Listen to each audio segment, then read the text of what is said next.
चलो सर, अब मैं तुम लोगों को बेस्ट तरीके से कवर कराऊंगा इंटीग्रेटेड केस सिनेरियोस के वन लाइनर समरी। ये बनाने में बहुत ज्यादा मेहनत लगी है क्योंकि इसको मैंने टाइप करा है बैठ बैठ के। इतने बड़े एमसीक्यू को मैंने वन लाइन में करा है, तो प्लीज लाइक कर देना, सारे फ्रेंड्स के साथ शेयर करना, भला होगा आपका। और क्या करना, कमेंट करना, yes I will definitely score 70+ in CA final audit. इस बार ऑडिट में तहलका मचा देंगे भाई साहब। बड़े ध्यान से देखना, मैंने पास में लिखे हैं कौन से एस्से का और फिर मैंने क्या लिखा है, पूरा एक्सप्लेनेशन लिखा। आपको पूरा का पूरा इंटीग्रेटेड केस सिनेरियो पढ़ने की कोई जरूरत है ही नहीं, भाड़ में गया पूरा का पूरा इंटीग्रेटेड केस सिनेरियो। ये मैंने आपके लिए कर दिया, इसके बदले में लाइक और शेयर जरूर करना। इंटीग्रेटेड केस सिनेरियो नंबर 1 एस्से 570 से है।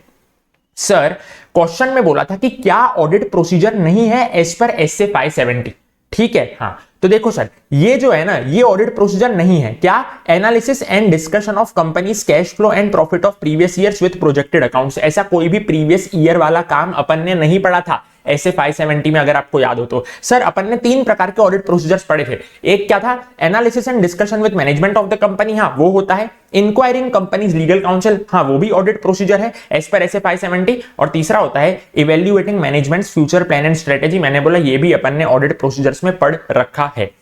अगला एमसीक्यू है ऐसे 540 का। क्या बोल रहा है, बड़े ध्यान से देखना। मतलब देखो, हर एक इंटीग्रेटेड केस सिनेरियो में 4 से 5 एमसीक्यू आपको देखने को मिलेंगे।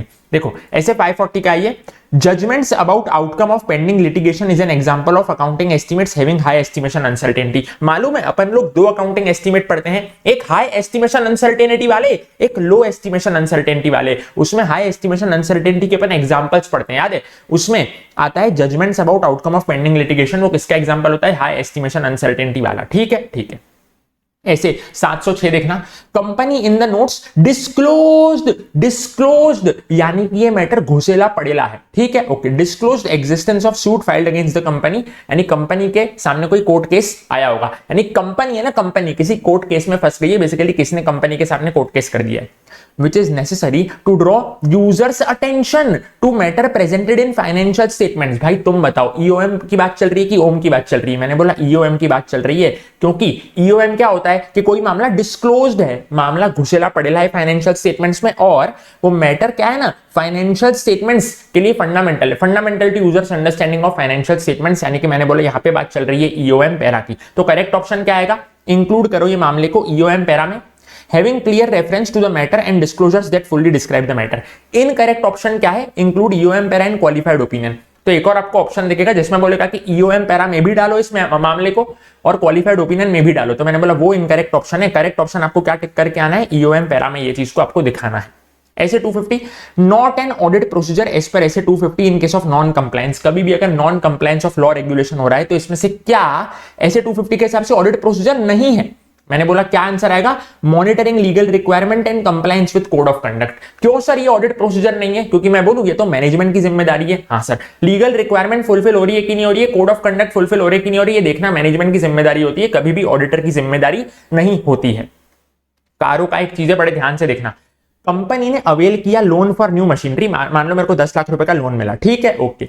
टोटल लोन में से मैंने क्या किया? 25 लाख। चलो मान लो मेरे को 1 करोड़ का लोन मिला, उसमें से 25 लाख मैंने क्या किया ना, मैंने साइड में रख दिए for purchase of machinery X। मैंने बोला 25 लाख में से मैं X मशीनरी खरीदूंगा, लेकिन मैंने पता है क्या कर लिया? दूसरी मशीन Y खरीद ली। क्या खरीदी मैंने? एक इंप्रूव्ड मॉडल खरीद लिया मैंने, Y खरीद लिया। यानी कि मान लो मैंने है ना पैसे लिए थे iPhone 10 खरीदने के और मैंने iPhone 11 खरीद लिया, तो क्या मैं इसको डिविएशन मानूंगा क्या? मैंने बोला नहीं सर, ये डिविएशन नहीं है, आपने सही इस्तेमाल किया है, ठीक है। स्टेट कर देना fact in CARO report that term loan has been applied for the purpose for which it was sanctioned. आप iPhone 10 की जगह iPhone 11 ले रहे हो, इंप्रूव्ड मॉडल ले रहे हो, तो ये कोई गलती नहीं करी आपने। आप ऐसा बोल सकते हो कि term loan has been applied for the purpose for which it was sanctioned. ये कोई भी प्रकार का डिविएशन नहीं माना जाएगा। लाइक कर देना। अब मैं आता हूं इंटीग्रेटेड केस सिनेरियो नंबर 2 पे।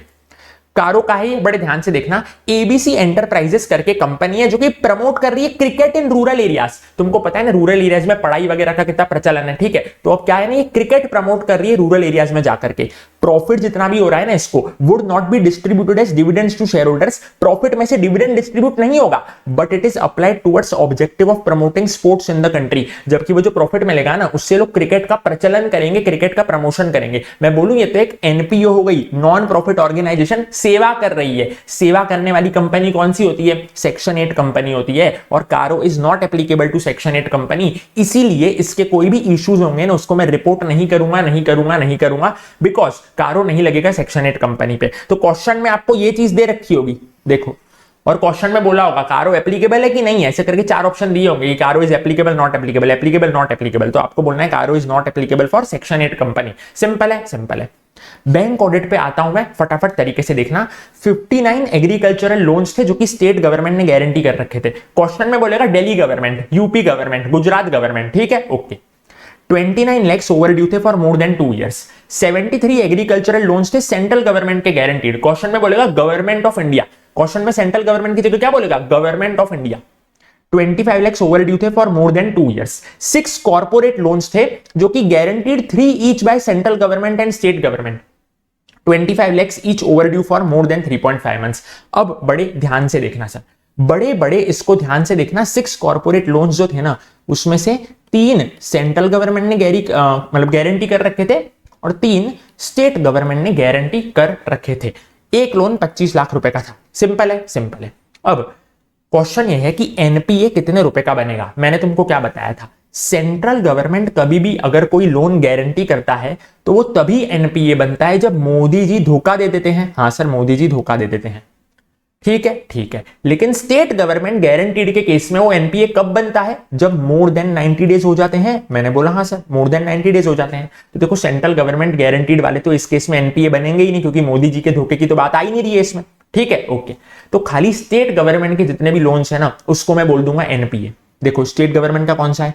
29 लाख का, तो ये 29 लाख का मेरा एनपीए हो जाएगा, ठीक है। ये तो सेंट्रल गवर्नमेंट वाला है तो इसको मैं नहीं गिनूंगा, ओके। फिर इसमें से देखो, 3 सेंट्रल गवर्नमेंट के, 3 स्टेट गवर्नमेंट के, तो 3 स्टेट गवर्नमेंट वाले मैं ले लूंगा, ठीक है। 25 लाख का एक लोन है, तो 25 लाख का एक लोन है और 3 स्टेट गवर्नमेंट वाले, यानी मैं बोलूं 75 लाख। तो 29 प्लस 75 लाख इसका आंसर आएगा कितना? 29 प्लस 75 लाख, यानी 104 लाख का मेरा एनपीए हो जाएगा। अगला एमसीक्यू है बैंक ऑडिट में से, अगेन डायरेक्ट क्वेश्चन है। मैंने कंटिंजेंट लायबिलिटी के तुमको कुछ एग्जांपल्स पढ़ाए थे, याद है? उसमें एक एग्जांपल था guarantees given by bank on behalf of constituents. तो बस वही बोला गया है कि वो किसका एग्जांपल है? कंटिंजेंट लायबिलिटी का वो एग्जांपल है। ऐसे 701 में अपन की ऑडिट मैटर्स पढ़ते हैं, ठीक है। उसमें पता है अपन पढ़ते हैं factors considered in determining KAM, significant. याद है तुमको? 3 सिग्निफिकेंट वाली चीजें पढ़ते हैं। Areas that auditor should consider when determining KAM, कौन से होते हैं? सिग्निफिकेंट वाली चीजें। एक तो होता है इफेक्ट ऑफ सिग्निफिकेंट ट्रांजैक्शंस, हाँ सर। दूसरा होता है सिग्निफिकेंट ऑडिटर जजमेंट, हाँ सर। ये दोनों अपन ने पढ़ रखे हैं, हाँ। अब क्वेश्चन में बोलेगा areas that auditor should not consider when determining KAM, क्या आपको कंसिडर नहीं करना है? तो क्या है इसका answer? Areas of high risk reported by management expert. ऐसी मैनेजमेंट एक्सपर्ट वाली कोई भी बात अपन ऐसे 701 में नहीं पढ़ते हैं। Integrated case scenario number 3, professional ethics. क्या बोला है? एज पर ईएसबी डिसीजन, पता है अपन एंड में पढ़ते हैं एथिकल स्टैंडर्ड्स बोर्ड के डिसीजन, हाँ। उसमें इट इज परमिसिबल फॉर 2 और more practicing CS to have joint training session collectively on GST and share the fees. Ram और श्याम करके 2 सीए थे, दोनों ने क्या लिया? जीएसटी पे सेशन लिया। 1 लाख रुपए मिले ना, तो उन लोगों ने 50,000 शेयर कर लिए। ये चीज अलाउड होती है। इमर्जिंग एरियाज में अपन पढ़ते हैं मैंडेटरी डिस्क्लोजर्स और ऑप्शनल डिस्क्लोजर्स, ठीक है, हाँ। मैंडेटरी वाले जरूरी होते हैं, एसेंशियल इंडिकेटर होते हैं। ऑप्शनल वाले क्या होते हैं? लीडरशिप इंडिकेटर होते हैं, वो ऑप्शनल होते हैं। एमिशन की डिटेल्स देना एसेंशियल इंडिकेटर है, क्योंकि पता होना चाहिए कंपनी ने कितना वेस्ट प्रोड्यूस किया। लेकिन फ्यूचर प्लान अगर कोई भी होगा ना, plan for future energy consumption, future में आप कैसे सेव करोगे इलेक्ट्रिसिटी, वो सब क्या होता है? ऑप्शनल होता है। आपको सेव करना है करो, नहीं करना है मत करो। सिंपल है। तो यहां मैंने बता दिया कि एसेंशियल इंडिकेटर क्या है, लीडरशिप इंडिकेटर क्या है। इमर्जिंग एरियाज, क्या बोल रहे हैं इमर्जिंग एरियाज में? देखना, futuristic plan that the company has for its energy consumption can be categorized under principle 6 protection and restoration of environment। वहां पे अपन 9 principles of BRSR पढ़ते हैं, उसमें principle 6 आता है environment को लेकर के। तो यहाँ पे जो अपन ने पढ़ा ना futuristic plan for future energy consumption, उससे environment को benefit होगा ना, तो इसलिए उसको मैंने principle 6 में डाल दिया है। सिंपल है। अगला देखो प्रोफेशनल एथिक्स का, as per ethical standard board decision it is permissible for practicing CA to become member of board of management in primary urban cooperative bank. अब भाई इसको ध्यान से रखना, क्वेश्चन में बोला ना रूरल, तो अलाउड नहीं है, ओके। क्वेश्चन में बोला कोऑपरेटिव बैंक नहीं, प्राइवेट बैंक, तो अलाउड नहीं है। सिंपल है। अलाउड कब है? जब प्राइमरी अर्बन कोऑपरेटिव बैंक होगी, प्राइमरी अर्बन कोऑपरेटिव बैंक, ठीक है। इन सब बातों को ध्यान में रखते हुए चलना। एज पर ESB डिसीजन क्या बोल रहा है, practicing CA may be equity research adviser but he can not publish retail report as it would amount to other business और ऑक्यूपेशन। ठीक है, बेसिक सी चीज है, कोई भी इसमें हाईफाई चीज नहीं है। इंटीग्रेटेड केस सिनेरियो नंबर 4 पे आ जाओ फटाफट तरीके से, क्या बोल रहा है, लाइक जरूर कर देना। Group audit, how should the auditor deal in audit report if there is non consolidation of financial statements with subsidiary, यानी कि आपने सब्सिडरी को कंसोलिडेट ही नहीं करा है, तो आप क्या करोगे। मैंने बोला देखो डिस्क्लेमर तो मैं दूंगा नहीं, कॉमन सेंस की बात है, डिस्क्लेमर मैं नहीं दूंगा क्योंकि सफिशिएंट एप्रोप्रिएट ऑडिट एविडेंस है अपने पास। ठीक है, क्वालिफाइड भी मैं नहीं दूंगा, क्यों सर, क्योंकि ये मामला जो है वो परवेजिव मामला है, सिंपल है, आप नॉन कंसोलिडेशन कर रहे हो। बचता क्या है अपने पास, एडवर्स ओपिनियन, तो एडवर्स ओपिनियन देना पड़ेगा क्योंकि मामला क्या है, मटीरियल है और परवेजिव है, सिंपल है, सिंपल है। अब देखना बड़े ध्यान से, ऐसे 710 डायरेक्ट चीज है ये, ऐसे 710 जब तुम पढ़ोगे उसमें करस्पॉन्डिंग फिगर्स वाले में आपको मैजिक चार्ट्स में भी देखने को मिल जाएगा, ये डायरेक्ट लाइन लिखी होगी, auditor's opinion shall not refer to corresponding figures. Normal case में मैं करस्पॉन्डिंग फिगर्स को रेफर करता ही नहीं हूं, पिछले साल पे अपना ऑडिट ओपिनियन देता ही नहीं हूं, याद है इंडिया वाला केस, हाँ, एक्सेप्ट इफ, उसके ऊपर ने 2 एक्सेप्शन पढ़े थे, बस उसकी बात चल रही है। Except if previous period audit report is other than unqualified opinion और auditor has sufficient evidence that material misstatement exist in financial statements of prior period which was not addressed earlier। Same to same चीज आपको magic charts में देखने को मिल जाएगी। ये 2 exceptions की बात कर रहा है, जो करस्पॉन्डिंग फिगर्स के 2 एक्सेप्शन होते हैं, सिंपल है, सिंपल है। ऐसे 710 क्या बोल रहा है, ऑडिटर की क्या रिस्पॉन्सिबिलिटी होगी अगर पिछले साल के financial statements are not audited. मैंने बोला था जब कभी भी पिछले साल के फाइनेंशियल स्टेटमेंट्स आपने ऑडिट नहीं कर रखे ना, तो आपको ये चीज ओम पैरा में दिखानी है, ओके सर, और आपको ऑब्टेन करना है सफिशिएंट एप्रोप्रिएट ऑडिट एविडेंस के opening balance do not contain material misstatements. देखो पिछले साल के फाइनेंशियल स्टेटमेंट्स तो ऑडिट कर नहीं रखे, तो आपको पता होना चाहिए ना कि पिछले साल कोई भी गड़बड़ी नहीं होगी। ठीक है, तो उसके बारे में अब आपको काम करना पड़ेगा, यानी पिछले साल तो ऑडिट हो ही नहीं रखे, पिछले साल तो कोई काम हुआ ही नहीं था, तो अब आपको ऑब्टेन करना पड़ेगा सफिशिएंट एप्रोप्रिएट ऑडिट एविडेंस कि भाई opening balance do not contain any material misstatement. Simple है, सिंपल है। ऐसे 700 में तुम पढ़ते हो टाब जीके और आलो स्पीडी, वो क्या होता है, पूरा का पूरा फॉर्मेट होता है, हाँ, फॉर्मेट होता है ऑडिट रिपोर्ट का। हाँ, उसमें जो भी मैनेजमेंट की रिस्पॉन्सिबिलिटी होती है ना, वो कौन से सेक्शन में दिखाते हैं अपन, responsibility of management for financial statements, ऐसा सेक्शन का नाम होता है, अगर तुमको पता हो तो। ठीक है, उसमें मैं मैनेजमेंट की रिस्पॉन्सिबिलिटी दिखाता हूं। ऐसे 706 क्या बोल रहा है, अगर ऑडिटर क्वालिफाइड ओपिनियन दे रहा है या एडवर्स ओपिनियन दे रहा है for non consolidation of subsidiary, which of the following is true with respect to use of EOM para. भाई ईओएम पैरा में अपन एक चीज सीखते हैं, अगर मैंने किसी मैटर पे मॉडिफिकेशन किया ना, तो उस मैटर पे मैं ईओएम नहीं दे सकता, दूसरे मैटर पे मैं ईओएम दे सकता हूं। तो भाई साहब बड़े ध्यान से देखना, यहां पे तुमने मॉडिफाई किया है नॉन कंसोलिडेशन को लेकर के,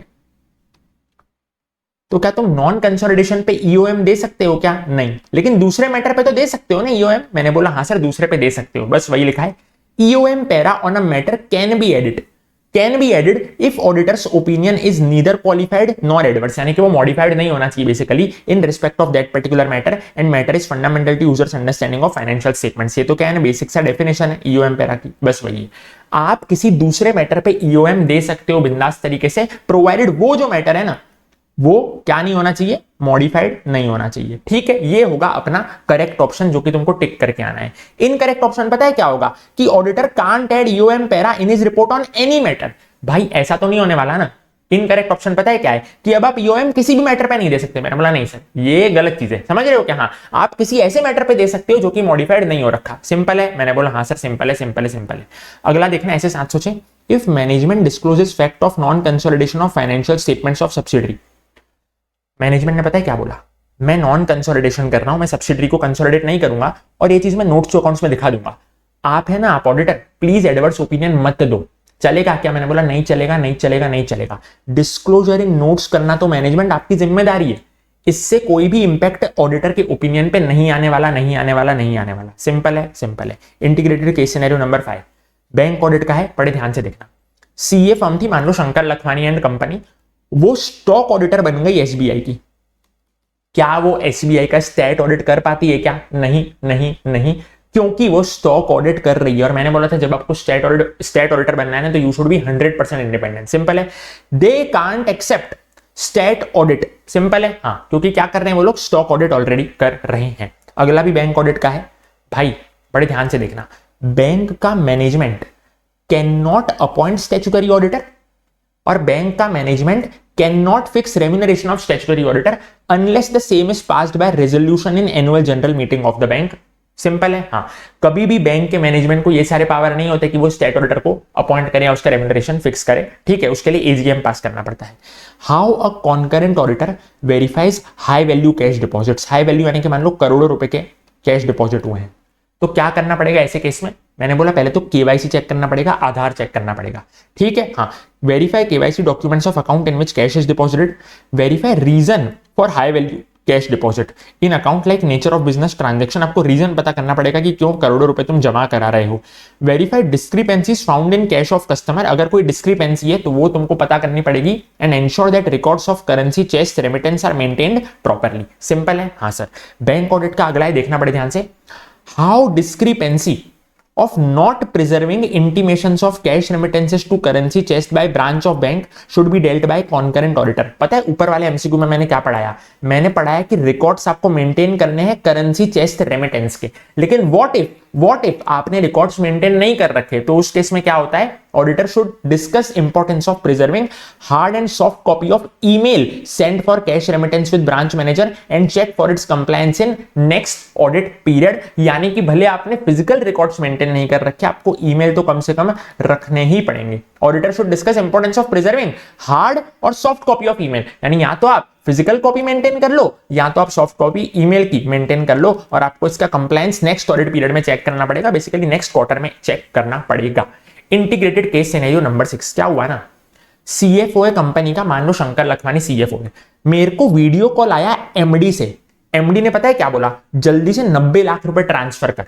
ठीक है, मैंने 90 लाख रुपए ट्रांसफर कर दिए। बाद में पता चला एमडी ने कोई वीडियो कॉल किया ही नहीं था, शाहरुख खान ने वीडियो कॉल किया ही नहीं था, किसी ने शाहरुख खान की आवाज निकाली किरण, और उसने वीडियो कॉल करके मेरा काट लिया। तुम समझ रहे हो? तो ये एग्जांपल होता है स्पूफिंग का। वो बहुत सारे यूट्यूब पे वीडियो आते हैं ना स्पूफिंग, किसके? शाहरुख खान की स्पूफिंग, सलमान खान की स्पूफिंग, किरण, समझ रहे हो? बस वैसा ही हो गया यहाँ पे, स्पूफिंग का ये एग्जांपल है।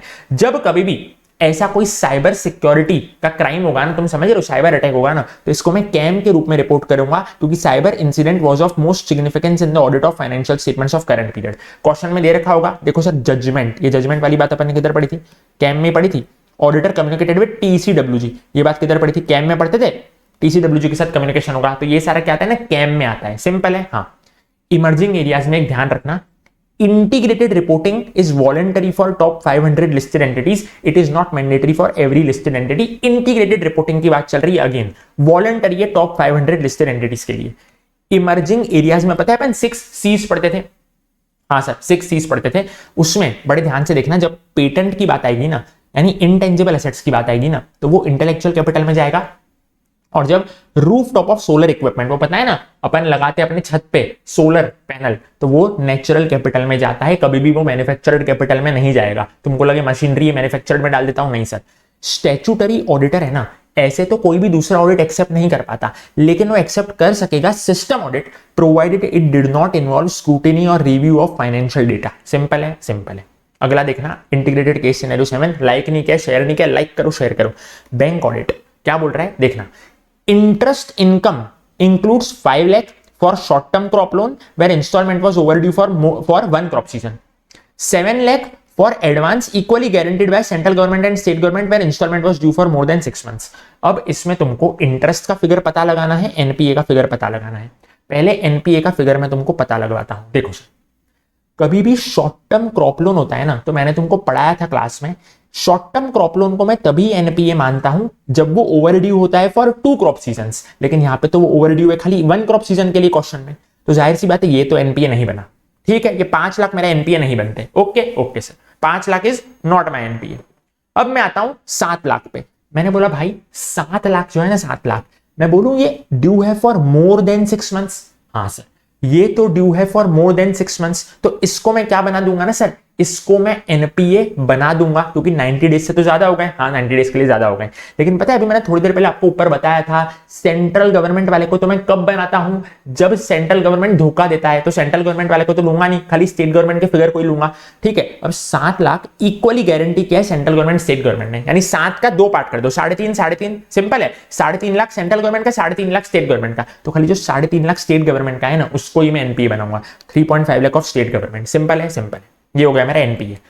अगला एमसीक्यू आता है इंटरेस्ट क्या करोगे। इंटरेस्ट मैंने तुमको बताया था रियलाइजेशन बेसिस पे जाता है, सिंपल है। हाँ सर सिंपल है। अब मैंने बोला ये जो 5 लाख रुपए थे ये एनपीए तो मैंने बनाया नहीं, 5 लाख रुपए मेरा एनपीए नहीं बना। ठीक है, कौन सा शॉर्ट टर्म क्रॉप लोन वाला, तो ये मेरा इंटरेस्ट 5 लाख का मैं कंसिडर करूंगा। इंटरेस्ट का आंसर क्या आएगा 5 लाख। ठीक है ओके सर, ये क्या है ना एनपीए नहीं है, मतलब इसको मैं इंटरेस्ट में डाल दूंगा 5 लाख, लेकिन ये 7 लाख जो है मेरा मैं बोल दूं वो तो मेरा एनपीए है, तो उसको मैं कभी भी इंटरेस्ट के फिगर में नहीं डालूंगा। अब कुछ बच्चे बोलेंगे कि सर यहाँ पे भी तो अपने को देखना चाहिए 50-50, सेंट्रल गवर्नमेंट ने 50% लिया है, स्टेट गवर्नमेंट ने 50% लिया है। मैंने बोला वो चीज अपन खाली एनपीए के लिए देखते हैं, अपन कभी भी इंटरेस्ट के लिए वो क्लासिफिकेशन नहीं करते। अगर तुम नोट्स देखो तो तुमको उधर पता होगा असेट क्लासिफिकेशन पर्पस के लिए ही अपन वो सारी खेलाकूदी करते हैं कि मोदी जी ने धोखा दिया तो एनपीए करेंगे सेंट्रल गवर्नमेंट के केस में, 90 डेज से ज्यादा हुआ तो स्टेट गवर्नमेंट के केस में एनपीए करेंगे। इंटरेस्ट तो हमेशा रियलाइजेशन बेसिस पे ही जाता है, तो इंटरेस्ट के लिए तुमको सिंपल सी बात दौड़ानी है, 5 लाख एनपीए नहीं है तो इंटरेस्ट बन जाएगा 5 लाख रुपए, इसका आंसर आ जाएगा। 7 लाख मेरा एनपीए है तो ये अपना इंटरेस्ट में कभी भी नहीं आएगा। 50-50 का कोई भी क्लासिफिकेशन इधर आपको नहीं करना है। अगला है bank audit, what discrepancy auditor notice in sale of NPA. कभी भी एनपीए को मैं बेचता हूं ना तो उसके प्रॉफिट को मैं पीएनएल में नहीं डालता हूं, ये होती है यहाँ पे discrepancy. Profit on sale of NPA was taken to PNL account, ये है सबसे बड़ी discrepancy. Professional ethics, CA firm agreed to take up following management consultancy services. एक बड़ी सी लिस्ट अपन ने पढ़ी थी मैनेजमेंट कंसल्टेंसी सर्विस की, उसमें क्या setting up executive incentive plan and wage incentive plan अपन ने पढ़ा था। मैंने बोला हाँ पढ़ा था। Price fixation other management decision making पढ़ा था, हाँ पढ़ा था। पीरियोडिकल ऑडिट करके कुछ पढ़ा था क्या, मैंने बोला नहीं सर ये तो नहीं पढ़ा था। तो which service would not lead to violation of CA act, basically कौन सी सर्विस अलाउड है, मैंने बोला 1 and 2 अलाउड है, ये 3 तो पता नहीं इन लोगों ने कहां से ही डाली। ओके ओके, आईसीएस 8 देखना, ऐसे 705। ऑडिटर ने रिजाइन किया 15 नवंबर को। अब भाई बड़े ध्यान से देखना, ऑडिटर ने रिजाइन किया 15 नवंबर को, क्वार्टर कब खत्म हुआ देखो, अप्रैल में जून का एक क्वार्टर हुआ, हाँ जुलाई अगस्त सितंबर का एक क्वार्टर हुआ। ओके सर, 30 सितंबर को क्वार्टर खत्म हुआ। अक्टूबर के 31 दिन गिन लो उसके बाद, और नवंबर के 14 दिन गिन लो आप, तो मैं बोलूं 45 डेज तो खत्म हो गए 14 नवंबर को। हाँ 14 नवंबर को 45 डेज खत्म हो गए। अभी ऑडिटर ने रिजाइन किया 15 नवंबर को, यानी मैं बोलूं after 45 days from the end of second quarter उसने रिजाइन किया। हाँ आफ्टर 45 डेज, तो ऐसे 705 में मैंने तुमको पढ़ाया था, अगर आप रिजाइन कर रहे हो after 45 days from the end of quarter, अगर आप रिजाइन कर रहे हो after 45 days from the end of quarter, तो उस केस में आपको क्या करना पड़ेगा ना, सेकंड क्वार्टर का भी रिपोर्ट देना पड़ेगा और थर्ड क्वार्टर का भी रिपोर्ट देना पड़ेगा। और एक बार आपने थर्ड क्वार्टर का रिपोर्ट दे दिया तो मैंने बोला था फुल ईयर का ही दे दो, 75% काम कर दिया तो पूरे साल का ही कर दो, बस वही है। लिमिटेड रिव्यू रिपोर्ट जो होगी मेरी for third quarter was required to be issued, और क्योंकि आपने थर्ड क्वार्टर का दे दिया तो मैं बोल रहा हूं audit report for full year is also required to be issued. अगला ऐसे 705 में क्वेश्चन में बोला है TCWG are also involved in managing the entity, management imposed limitation on auditor and refused to remove the limitation, what is auditor's responsibility। मैंने तुमको एक chart पढ़ाया था, जब कभी भी मैनेजमेंट ने कोई लिमिटेशन इंपोज कर रखा होगा लेकिन ऑडिटर के रिक्वेस्ट करने पर भी मैनेजमेंट ने वो लिमिटेशन नहीं हटाया, तुम समझ रहे हो, मैनेजमेंट ने कुछ लिमिटेशन लगाया बाद में उसने नहीं हटाया, तो क्या करेगा ना ऑडिटर, टीसीडब्ल्यूजी को कम्युनिकेट करेगा और उसके बाद अल्टरनेटिव प्रोसीजर्स लगाएगा। ये 2 चीज अपन ने पढ़ी थी, लेकिन मैंने उसमें तुमको एक बात बताई थी, जब क्वेश्चन में बोल रखा हो TCWG are also involved in managing the entity, यानी मैनेजमेंट और टीसीडब्ल्यूजी एक ही है, तो ये वाला पार्ट हट जाएगा, डायरेक्टली क्या आ जाएगा, खाली अल्टरनेटिव प्रोसीजर्स लगाओगे, बस वही है, अल्टरनेटिव प्रोसीजर्स आपको यहाँ पे लगा देने हैं। नॉर्मली क्या आएगा, दोनों आएगा, टीसीडब्ल्यूजी को कम्युनिकेट करो और अल्टरनेटिव प्रोसीजर्स करो, लेकिन क्वेश्चन में बोल रखा है कि दोनों सेम ही है, जो टीसीडब्ल्यूजी है वही मैनेजमेंट है, तो मैंने बोला खाली अल्टरनेटिव प्रोसीजर्स वाली चीज आएगी। ओके ओके, ऐसे 705 क्या बोल रहा है, ऑडिटर रिजाइन कर रहा है 14 नवंबर को, यानी कि मैं बोलूं अभी मैंने तुमको कैलकुलेट करके दिखाया 14 नवंबर तक 45 डेज होंगे, तो मैंने बोला विद इन 45 डेज वो क्या कर रहा है ना, रिजाइन कर रहा है, ऑडिटर रिजाइन कर रहा है with in 45 days from the end of second quarter, 45 days के अंदर अंदर ही वो क्या कर रहा है बेचारा, रिजाइन कर रहा है। तो उस केस में क्योंकि वो विद इन 45 डेज कर रहा है ना, तो उसको खाली सेकंड क्वार्टर का ही रिपोर्ट इशू करना है, थर्ड क्वार्टर का रिपोर्ट इशू नहीं करेगा। क्या बोल रहा है, सेकंड क्वार्टर का उसको रिपोर्ट इशू करना पड़ेगा, और जाते जाते टीसीडब्ल्यूजी को बता के जाना है कि अगर मैं होता तो तेरी बैंड बजा के जाता। Auditor shall communicate to TCWG matters regarding misstatements identified during audit that would have given rise to modification. अगर मैं होता तो मॉडिफाई करके जाता, ये चीज भी अपन लोगों ने पढ़ी थी। सिंपल है, okay. SA 705 auditor was unable to obtain sufficient appropriate audit evidence and concluded that possible effects are material and pervasive. ठीक है, ही डिसाइडेड टू विथड्रॉ। उसने बोला कि मटेरियल भी है मिस स्टेटमेंट, परवेसिव भी है, तो क्या आएगा सर? एडवर्स ओपिनियन या तो फिर डिस्क्लेमर ऑफ ओपिनियन। इन दोनों में से क्या आएगा? क्योंकि मटेरियल परवेसिव तो दोनों में आता है। मैंने बोला यहां पे बोला गया unable to obtain sufficient appropriate audit evidence, तो मैं बोल दूं डिस्क्लेमर ऑफ ओपिनियन की बात चल रही है। हाँ, अब ये वही वाला चार्ट है, कौन सा? Management refuse to impose limitation. वही वाला चार्ट है, management refuse to impose limitation. अगर हो सके तो वो वाला चार्ट मैं तुमको दिखा भी देता हूं। मैनेजमेंट ने रिफ्यूज कर दिया टू रिमूव लिमिटेशन। देखो मैनेजमेंट ने क्या करा ना, रिफ्यूज कर दिया टू रिमूव लिमिटेशन। ये वही वाला चार्ट है, देखो ये वाला चार्ट, ये वाला चार्ट सर, ये वाला चार्ट। इधर अभी मैंने तुमको बोला ना TCWG are also involved in managing the entity, तो खाली परफॉर्म ऑल्टरनेटिव प्रोसीजर्स, अभी इसका सेकंड एमसीक्यू था। ठीक है, अभी ये देखो ये रहा बोथ मटेरियल एंड परवेसिव। तो क्या करना है आपको? पहले तो विड्रॉ करना है। फर्स्ट ऑप्शन क्या, आपको विड्रॉ करके जाना है। अगर विड्रॉल पॉसिबल नहीं है ना, तो आपको डिस्क्लेमर ऑफ ओपिनियन देना पड़ेगा। ये चीज अपन ने पढ़ी थी। ठीक है, विड्रॉल अगर पॉसिबल नहीं है तो ही आपको डिस्क्लेमर ऑफ ओपिनियन देना है। बस यहाँ पे भी वही आंसर आएगा। क्या बोला है? विड्रॉल वॉज मैंडेटरी, लेकिन अगर विड्रॉल पॉसिबल नहीं है तो फिर आपको डिस्क्लेमर ऑफ ओपिनियन देना पड़ेगा। अनलिस्टेड कंपनी के केस में auditor shall not mention professional preoccupation as reason of resignation, he should clearly mention reasons of resignation in resignation letter. Again direct MCQ था, इसमें कुछ भी दिमाग लगाने की जरूरत नहीं पड़ी। अगेन मैजिक चार्ट्स में से। ठीक है, okay. Integrated case scenario number 9, ऐसे 299 वन जॉइंट ऑडिटर था, मान लो X had different opinion than other two joint auditors. यानी कि mister X, mister Y, mister Z, तीन जॉइंट ऑडिटर थे। एक्स एक तरफ था, वाई और जेड दूसरी तरफ थे। तो X has discretion to issue distinct audit report independently. X अपनी सेपरेट ऑडिट रिपोर्ट दे सकता है और दोनों ही रिपोर्ट में दूसरी रिपोर्ट का रेफरेंस होगा अंडर ओम पैरा। सिंपल है, सिंपल है। SA 505 reason for management's refusal to allow to send confirmation is unreasonable. Management मेरे को फालतू में ही मना कर रहा है कि तू बाहर वाली पार्टी को कंफर्मेशन मत भेज। And auditor is unable to obtain relevant and reliable audit evidence. तो मैं तो परेशान हो जाऊंगा ना भाई, ये मैनेजमेंट भी मेरे को मना कर रहा है और मेरे को कोई ऑडिट एविडेंस भी नहीं मिल रहा है। समझ रहे हो क्या? Auditor is unable to obtain relevant and reliable audit evidence. तो मैंने क्या बोला था, ऐसे केस में आपको कंप्लेन ले जानी है टीसीडब्ल्यूजी के पास एंड डिटरमाइन करना है इंप्लीकेशंस ऑन ऑडिट ओपिनियन, यानी कि आपको मॉडिफाई कर देना है। Fact that financial statements of prior period were audited by another auditor is mentioned in OM para. Okay, direct सी बातें अपन ने पढ़ रखी है। फिर अगला ऐसे 705 में material misstatement in opening balance has not been accurately accounted or presented or disclosed in financial statements of current year। यानी कि ओपनिंग बैलेंस में बहुत भारी मटेरियल मिसस्टेटमेंट है, उसको आपने बराबर अकाउंटिंग नहीं कर रखी। तो ऐसे केस में क्या करोगे? आपको क्वालिफाइड और एडवर्स ओपिनियन देना है। ईओएम पैरा में कभी भी ये चीज को मत डालना। ये चीज मैंने तुमको ऑडिट रिपोर्ट में पढ़ाई थी, जब अपन क्या पढ़ रहे थे ना, ओपनिंग बैलेंस वाला ऐसे 510 पढ़ रहे थे। सिंपल है क्या? हाँ सर सिंपल है। कारो में क्या बोला है? X private limited associate enterprise है वाई लिमिटेड की। CARO is not applicable to X private limited क्योंकि वो स्मॉल कंपनी है। यानी क्वेश्चन में आपको 4 फिगर दे रखे थे, पेड अप शेयर कैपिटल का, टर्नओवर का, पीएनएल अकाउंट का, बोरोइंग्स का। उसमें से मैंने बोला जो credit balance of PNL account and borrowings का फिगर है वो इररेलेवेंट है। बोरोइंग्स और क्रेडिट बैलेंस ऑफ पीएनएल का फिगर इररेलेवेंट है। आपको क्वेश्चन में खाली paid up share capital turnover का फिगर देखना है। अगर turnover does not exceed 40 crore और paid up share capital does not exceed 4 crore, समझ रहे हो? ये दोनों की दोनों कंडीशन एंड है, दोनों की दोनों कंडीशन मिलनी चाहिए। अगर paid up share capital does not exceed 4 crore and turnover does not exceed 40 crore, दोनों की दोनों कंडीशन मेरी मिल गई, तो मैं क्या बोलूंगा? एक्स लिमिटेड एक स्मॉल कंपनी है और स्मॉल कंपनी पे कभी भी कारो एप्लीकेबल नहीं होता है। Okay okay. 10th case scenario पे आना। Company has requested previous auditor to give back audit documentation and want with legal notice. Company ने क्या बोला? हम देखो लीगल नोटिस भेजेंगे, तू ऑडिट डॉक्यूमेंटेशन वापस कर। तो मैंने बोला ऐसा नहीं होता है। Auditor has a right over it's working paper and he is the owner of work papers. वो अपने डिस्क्रिशन पे, अपनी मर्जी पे चाहे तो वर्क पेपर्स अवेलेबल करा सकता है कंपनी को, उस पर कोई भी जबरदस्ती नहीं कर सकता। ऐसे 610 फर्स्ट ईयर का आर्किटेक्ट इंटरनल ऑडिटर बन गया और वो अपनी रिपोर्ट्स में ना डेकोरेशन करने लग गया। His reports are fashionable. ठीक है, तो ऑडिटर को असेस करना पड़ेगा competence and professional care of internal auditor and needs to reconsider audit strategy and can't use work of internal auditor. ऐसे फालतू लोगों का हम लोग काम एक्सेप्ट नहीं कर सकते। हमको क्या करना पड़ेगा? वापस से सोचना पड़ेगा कि क्या हमने सही बंदे को तो अपॉइंट किया, फर्स्ट ईयर आर्किटेक्ट को अपॉइंट करके गलती तो नहीं कर दी। समझ रहे हो? आप ऐसे लोगों का काम यूज नहीं कर सकते हो। ठीक है ठीक है। ग्रुप ऑडिट का अगला देखना, लाइक कर देना वीडियो को, लाइक नहीं किया तो अभी तक।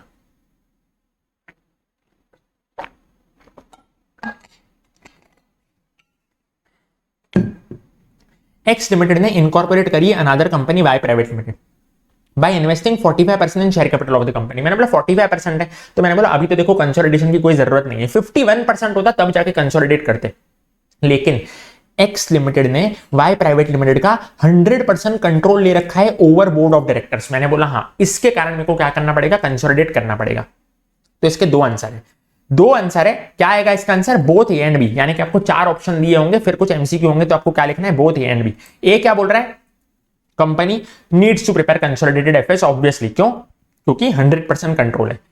And the same need to be audited by auditor and the auditor needs to consider financial information and also assess regarding need to use work of component auditor। ठीक है, क्या बोला है, बस प्रिंसिपल ऑडिटर कंपोनेंट ऑडिटर के काम को इस्तेमाल करेगा। Auditor needs to perform audit procedures on investment balances. यानी कि भाई साहब, अब ये जो एक्स लिमिटेड का ऑडिटर है, प्रिंसिपल ऑडिटर, ये जो इन्वेस्ट किया है ना अपन ने 45%, वो भी उसको चेक करना पड़ेगा। ठीक है, auditor needs to perform audit procedures on investment balances and transactions with related parties. Simple है, मैंने बोला हाँ सर सिंपल है। What is the role of auditor if investment in Y private limited increase from 45% to 60%। अभी ऊपर वाले MCQ में मैंने तुमको क्या बताया, एक्स लिमिटेड ने वाई प्राइवेट लिमिटेड का 45% ले रखा था। अब नीचे वाले एमसीक्यू में क्या बोल रहा है, 45% से बढ़ा करके 60% कर दिया। तो ऐसे केस में क्या करना पड़ेगा, मैंने बोला भाई कुछ भी एक्स्ट्रा नहीं करना पड़ेगा, खाली जो 15% आपने एक्वायर किया है उस पे आप ऑडिट प्रोसीजर्स लगा लेना। Auditor need not do any additional procedures compare to this year except for audit procedures over the increase in investment value. ठीक है, जो 15% आपने एक्स्ट्रा लिया है खाली उस पे अपने ऑडिट प्रोसीजर्स लगा लेना। इंटीग्रेटेड केस सिनेरियो 11 कारो, बड़े ध्यान से देखना, जब कभी भी आपने इंटरनल ऑडिट फंक्शन नहीं है ना, मान लो आपके पास कोई इंटरनल ऑडिटर नहीं है, तो ये आपको रिपोर्ट करना पड़ता है under clause number 14 of para 3 of CARO 2020। फिर ये क्वेश्चन में क्या था ना, बहुत सारे मंथली पोजीशन दे रखे थे, यानी अप्रैल मई जून जुलाई अगस्त सितंबर अक्टूबर नवंबर दिसंबर जनवरी फरवरी मार्च, हर महीने के नेट ओन फंड के फिगर दे रखे हैं। इस महीने net own fund 1 crore 2 crore 3 crore 4 crore 5 crore 6 crore. तो क्या मेरे को हर मंथ के कंसीडर करने की आखिरी में कंसीडर करने, मैंने बोला भाई एज एट 31 मार्च साल के एंड में ही कंसीडर करने, यानी मंथली पोजीशन यहाँ पे मैं कंसीडर नहीं करता हूं। Every NBFC shall submit a certificate from its statutory auditor that it is eligible to hold a certificate of registration under section 45 IA of RBI Act. Such a certificate should be with reference to the position of the company as of the end of the financial year ended 31 मार्च। ये जो सारे net on fund के criteria है वो खाली मैं साल के एंड में देखता हूं, हर महीने में नहीं देखता। Absence of internal audit function is internal matter. कभी भी कंपनी ने इंटरनल ऑडिटर नहीं रख रखा हो ना, तो उसका अंदरूनी मामला है, इंटरनल मैटर है, इसको मैं कभी भी ईओएम में नहीं डालूंगा। EOM पैरा तो क्या होता है ना, it refers to matter presented और डिस्क्लोज्ड इन एफएस और such importance that it is fundamental to users understanding of FS. यानी बेसिकली EOM की डेफिनेशन लिख रखी है, reporting under EOM is incorrect. ठीक है, ये इंटरनल मैटर है कंपनी का, इसको कभी भी आप EOM में मत डालना। अब प्रोफेशनल एथिक्स देखना, CA was awarded Best Speaker of the Year award. He posted his framed photo on website. मैंने बोला था पासपोर्ट साइज फोटो अलाउड होती है, फ्रेम्ड फोटो अलाउड नहीं होती, तो ये प्रोफेशनल मिसकंडक्ट हो जाएगा under clause 6 of part 1 of first schedule. फिर ऐसे 610 CA cannot ask internal auditor for direct assistance regarding evaluating significant accounting estimates and assessing the ROMM। ये मैंने अभी यही वाला जो मैराथन चल रहा है उसमें मैंने आपको ये पढ़ाया है, जब मैंने तुमको इंटरनल ऑडिट के इंपॉर्टेंट क्वेश्चंस कराए थे।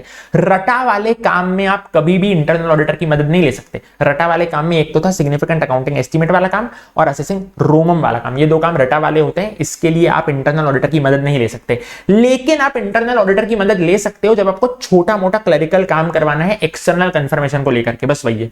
Internal auditor may assist CA in assembling information necessary to resolve exceptions in confirmation response। यानी कि आपको छोटा मोटा क्लरिकल काम करवाना है, असेंबली करवानी है ना कंफर्मेशन रिस्पॉन्स की, तो वो आप काम करवा सकते हो अपने इंटरनल ऑडिटर से। CA है ना, CA were approached by XYZ cooperative society to act as their statutory auditor. The firm agreed to the offer and had the following options in mind with respect to the fees to be charged from them: to charge fees as percentage of net profits or to charge fees of 501 रुपए। CA है ना, CA state auditor बना, किसका पता है, cooperative society का। तो भाई कोऑपरेटिव सोसाइटी से तुम लोग परसेंटेज बेसिस पे फीस चार्ज कर सकते हो, ये अपन ने एक्सेप्शन में पढ़ा था। ठीक है, ओके। तो भाई कोऑपरेटिव सोसाइटी से आप ऐसा फ्लैट फीस भी चार्ज कर सकते हो जैसे कि 501 रुपए, या परसेंटेज बेसिस पे भी फीस चार्ज कर सकते हो। तो which option can be opted by CA, मैंने बोला इधर 1 और 2, आप दोनों ही ऑप्शन चल जाएंगे, आप कैसे भी चार्ज कर सकते हो। नॉर्मली एक CA गिल्टी माना जाता है अगर वो क्या करता है ना, परसेंटेज बेसिस पे फीस चार्ज करता है, लेकिन कोऑपरेटिव सोसाइटी एक्सेप्शन में आता था, उससे आप परसेंटेज बेसिस पे फीस चार्ज कर सकते हो।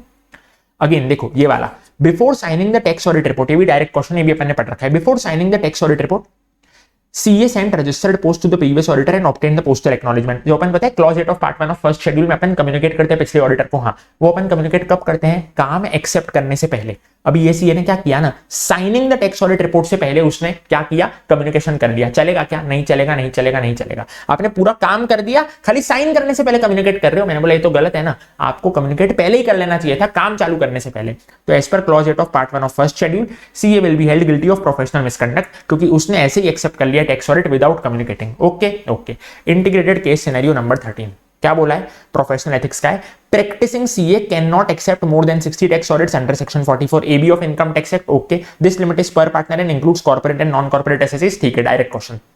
Professional ethics, as per the ESB decision, CA can't exercise lien over client documents records for non-payment of fees. अगर मेरे क्लाइंट ने मेरे को पैसा नहीं दिया, मेरे क्लाइंट ने मेरे को टाइम पे फीस नहीं दी, तो मैं उसके रिकॉर्ड्स को जब्त नहीं कर सकता हूं। सिंपल है, सिंपल है। अगला भी प्रोफेशनल एथिक्स का, यहाँ पे 2 विजिटिंग कार्ड तुमको क्वेश्चन में दे रखे हैं। ठीक है, ओके सर। यहाँ पे विजिटिंग कार्ड में कैसे कैसे शब्दों का प्रयोग है ना, सीपीए आयरलैंड, इंसॉल्वेंसी प्रोफेशनल, चलेगा क्या? 110% चलेगा। There is no information contained in both the visiting cards which leads to professional misconduct. All details mentioned are abiding the provisions of clause 7 of part 1 of first schedule. ठीक है, okay sir. अगला, firm had received the following assignments among above assignments which assignment can be accepted by firm। क्या बोला है? Firm को आया है, मतलब सीए फर्म है, मेरी सीए फर्म है Shankar Lakhwani and company. TT bank ने मेरे को कॉन्करेंट ऑडिट करने का बोला, कर सकता हूं, बिंदास तरीके से कर सकता हूं। एचबीटी बैंक ने मेरे को स्टेट ऑडिट करने का बोला, कर सकता हूं, बिंदास तरीके से कर सकता हूं। बोला गया है एचबीटी बैंक और टीटी बैंक का आपस में कोई लेना देना नहीं था। मैंने बोला हाँ, फिर तो कर सकता हूं। एक ही बैंक का नहीं कर सकता स्टेट ऑडिट कॉन्करेंट ऑडिट, यानी दोनों अलग अलग बैंक है, टीटी बैंक एचबीटी बैंक दोनों अलग अलग बैंक है, कर सकता हूं। ठीक है। सेटलर बन सकता हूं क्या? सारे अरर वाले काम आप कर सकते हो, बिंदास तरीके से कर सकते हो, यानी 1, 2 और 3 काम तो मैं कर ही सकता हूं। अब मामला है 4th और 5th का। यहां पे बोला है internal audit of PF trust of government company limited, state audit of government company limited. तो मैंने तुमको बोला था इन दोनों में से कोई भी एक काम कर सकते हो, ईदर 4 और 5, 1, 2, 3 एंड ईदर 4 और 5। देखो 1, 2, 3 तो बिंदास तरीके से कर सकते हो, लेकिन 4 और 5 में से एक कर सकते हो। क्यों? क्योंकि as per the decision of ESB, CA firm which has been appointed as the internal auditor of PF trust by government company, यानी यहाँ पे 4थे नंबर का काम अगर आप कर रहे हो ना, internal audit of PF trust of government company, तो आप है ना स्टेट ऑडिटर नहीं बन सकते, क्योंकि स्टेट ऑडिटर बनने के लिए आपको 100% इंडिपेंडेंस चाहिए होता है। ये सेम केस मैंने तुमको विद एग्जांपल पढ़ाया था ESB डिसीजन के केस में। ठीक है, ये हो गया मेरे integrated case scenario 1, 2, 13। Do like the video. अब बेस्ट तरीके से मैं तुम लोगों को करा देता हूं इंटीग्रेटेड केस सिनेरियो नंबर 14। फटाफट से क्या मार दो, एक बार वीडियो को जबरदस्त वाला लाइक मार दो। क्या बोला है? SQC 1 का ये MCQ है। CA Money explained that he has rich experience in handling direct and indirect tax matters and was selected by CA Honey। ठीक है, CA Money करके एक बंदा था, CA Honey ने उसको सिलेक्ट किया। There was no formal letter confirming his selection as engagement quality control reviewer, यानी कि जो हमारा CA Money है ना, CA Money वो एंगेजमेंट क्वालिटी कंट्रोल रिव्यूअर था। CA Money ensured that he was involved in forming the audit team's judgment relating to these litigations including making relevant provisions। यानी कि यहां पे अगर आप देखोगे ना, CA Money हमारा एंगेजमेंट क्वालिटी कंट्रोल रिव्यूअर है और CA Honey हमारा एंगेजमेंट पार्टनर है। CA Honey ने CA Money का अपॉइंटमेंट किया, पहला। दूसरा, फॉर्मल लेटर भी नहीं बनाया गया CA Money के अपॉइंटमेंट का। और तीसरा, जो हमारा CA Money था वो ऑडिट टीम के डिसीजंस में पार्ट भी ले रहा था। तो मैं क्या बोलता हूं ना, एंगेजमेंट क्वालिटी कंट्रोल रिव्यूअर ये सब नहीं कर सकता, ये सब करना अच्छी बात नहीं है। Whether the selection of engagement quality control reviewer is as per the requirements of SQC 1। मैंने बोला नहीं सर नहीं, जो हमारा CA Money engagement quality control reviewer वो ऑब्जेक्टिव नहीं है यहाँ पे। The EQCRR's objectivity could not be maintained since it was selected by the engagement partner and made decisions for the engagement team। जैसा कि आपने क्वेश्चन में देखा कि जो हमारा एंगेजमेंट पार्टनर था CA Honey, उसने ही चुना है CA Money को, और ये जो हमारा CA Money engagement quality control reviewer वो सारे के सारे ऑडिट डिसीजंस में पार्ट ले रहा है। तो मैंने बोला ये गलत बात है, ऑब्जेक्टिविटी यहाँ पे इंपेयर हुई है। क्लियर है? क्लियर है। सेक्शन 143 जो अपन पढ़ते हैं ना, रिपोर्टिंग मिसलेनियस, उसका है अगला MCQ, इसको ध्यान से देखना। एंगेजमेंट टीम ने ऑब्जर्व किए material prior errors in recognition of revenue. ठीक है, कुछ एरर्स थे रेवेन्यू रिकॉग्निशन में। These errors were identified after the year end and required significant judgment and efforts by the engagement team. After many deliberations the management agreed to correct the material prior to the period errors by restating the comparative information as per applicable GAAP. यानी कि जो errors थे management ने उसको correct कर दिया, उसने क्या कर दिया, रीस्टेट कर दिया कंपैरेटिव इंफॉर्मेशन को, जो कि सही है, रीस्टेट करा जाना चाहिए क्योंकि एरर्स थे, पिछले साल एरर्स थे तो रीस्टेटमेंट जरूरी था। Relevant internal controls were accordingly modified after the year and. ठीक है, इंटरनल कंट्रोल्स को भी मॉडिफाई कर दिया गया क्योंकि इंटरनल कंट्रोल वीक थे। क्लियर है? Reviewer is of the view that the audit opinion on internal controls under section 143(3) should have been modified as material weakness existed in the comparative information. Do you agree with the reviewer? Reviewer का यहाँ पे ये कहना है कि जो audit opinion था internal controls पे उसको आपको modify करना पड़ेगा, क्योंकि देखो material weakness थी internal control में, material weakness थी internal control में, इसीलिए तो ये prior period error हुए थे। तो वो बोल रहा है कि भाई ऐसा modification जरूरी है। क्या आप एग्री करते हो क्या रिव्यूअर के साथ? मैंने बोला बिल्कुल सर, हम एग्री करते हैं। Restatement of comparative information due to error is a strong indicator of material weakness in internal control। मैंने बोला कि भाई material weakness थी internal control में, इसीलिए prior errors थे जिसको मैंने restate किया है। Also relevant internal controls were not corrected by the end of the year, जैसा कि ये क्वेश्चन में दे रखा है कि देखो सर ये तो जो एरर्स थे वो कब मिले? आफ्टर द ईयर एंड मिले। पिछले साल ये आपने नहीं पकड़े थे। तो मैंने बोला हाँ सर, क्योंकि इंटरनल कंट्रोल में वीकनेस थे लास्ट ईयर, तो आपको इस साल उसको रीस्टेट करना पड़ेगा। अगला आता है ऐसे 720 जो कि बात करता है अदर इंफॉर्मेशन के बारे में। अब क्या होता है ना, मैं आपको उसका एक आइडिया देता हूं। ऐसे 720 में आपको क्या करना होता है? बोर्ड की रिपोर्ट को कंसीडर करना होता है। यानी कि आपको कौन सा ऑप्शन चुनना है ना? Board report should be considered since auditor's responsibility in relation to other information is uniform irrespective of the point of their availability. यानी कि आपको बोर्ड की रिपोर्ट चाहे ऑडिट रिपोर्ट डेट तक मिली या ऑडिट रिपोर्ट डेट के बाद मिली, आपको उसको कंसीडर करना होता है। ये आपकी यूनिफॉर्म रिस्पॉन्सिबिलिटी होती है। यानी कि इररिस्पेक्टिव वो बोर्ड की रिपोर्ट आपको कब मिली, आपको उसको क्या करना होता है? कंसीडर करना होता है। क्वेश्चन में ये बोला गया है कि जो बोर्ड की रिपोर्ट थी ना वो ऑडिट रिपोर्ट डेट तक नहीं मिली, उसके बाद मिली। मैंने बोला तो भी बोर्ड की जो रिपोर्ट है उसको अपन कंसीडर करेंगे, हमेशा कंसीडर करना होता है। देखो क्वेश्चन में बोला हुआ है कि non availability of board report and that auditor is not responsible to consider the board report which is expected to be received the date of audit report. यानी कि क्वेश्चन में बोला गया कि बोर्ड की जो रिपोर्ट थी वो ऑडिट रिपोर्ट डेट के बाद मिली, तो ऑडिटर ने बोला कि नहीं अब तो मैं बोर्ड की रिपोर्ट को कंसीडर करूंगा ही नहीं। मैंने बोला ऐसा नहीं चलेगा, बोर्ड की रिपोर्ट को आपको ऑलवेज कंसीडर करके चलना होता है। इंटीग्रेटेड केस सिनेरियो नंबर 15 ऐसे 580 एज पर ऐसे 580 में बोला गया है फैक्ट दैट, बड़े ध्यान से इसको देखना, fact that management has provided reliable written representation. यानी मैनेजमेंट ने मेरे को बराबर रिटर्न रिप्रेजेंटेशन दिया है। It does not affect the nature और extent of other audit evidence that the auditor obtains. यानी कि रिटर्न रिप्रेजेंटेशन का बाकी ऑडिट एविडेंस से कोई लेना देना नहीं है। सिंपल है, ये है मेरा करेक्ट ऑप्शन। इनकरेक्ट ऑप्शन पता है क्या है? Fact that management has provided written representation affect the nature or extent of other audit evidence। Incorrect option ये है कि written representation and other audit evidence में कोरिलेशन है। मैंने बोला ये चीज इनकरेक्ट है। करेक्ट ऑप्शन तो क्या है कि रिटर्न रिप्रेजेंटेशन और अदर ऑडिट एविडेंस में कोई कोरिलेशन है ही नहीं। रिटर्न रिप्रेजेंटेशन अपनी जगह पे, मैनेजमेंट जो है वो रिटर्न रिप्रेजेंटेशन देगा, ऑडिटर्स को कंसीडर करेगा, बाकी के अदर ऑडिट एविडेंस अपनी जगह पर है। सिंपल है, ओके सर। ऐसे 260 पे मैं आता हूं। ऐसे 260 का अगर आप लास्ट क्वेश्चन देखोगे मैजिक चार्ट्स का, उसमें मैंने एक चीज दे रखी है एडिशनल इंफॉर्मेशन करके, additional information in the auditors report in accordance with ऐसे 260। उसमें पता है क्या आता है कि ऑडिट मैटर्स, उसमें एक पॉइंट मैंने दे रखा है। अभी यहां पे क्वेश्चन में बोला आपको इनकरेक्ट सर्कमस्टेंस निकालना है, तो क्या आंसर आएगा इसका? व्हेन देयर आर नो की ऑडिट मैटर्स एज पर ऐसे 701। करेक्ट ऑप्शन क्या होता है कि की ऑडिट मैटर्स हैं, यहां पे इनकरेक्ट ऑप्शन निकालना है। तो क्या इनकरेक्ट ऑप्शन के की ऑडिट मैटर्स नहीं है? ठीक है, हाँ, ये डायरेक्ट क्वेश्चन था जो कि अपने मैजिक चार्ट्स में कवर हो रखा है।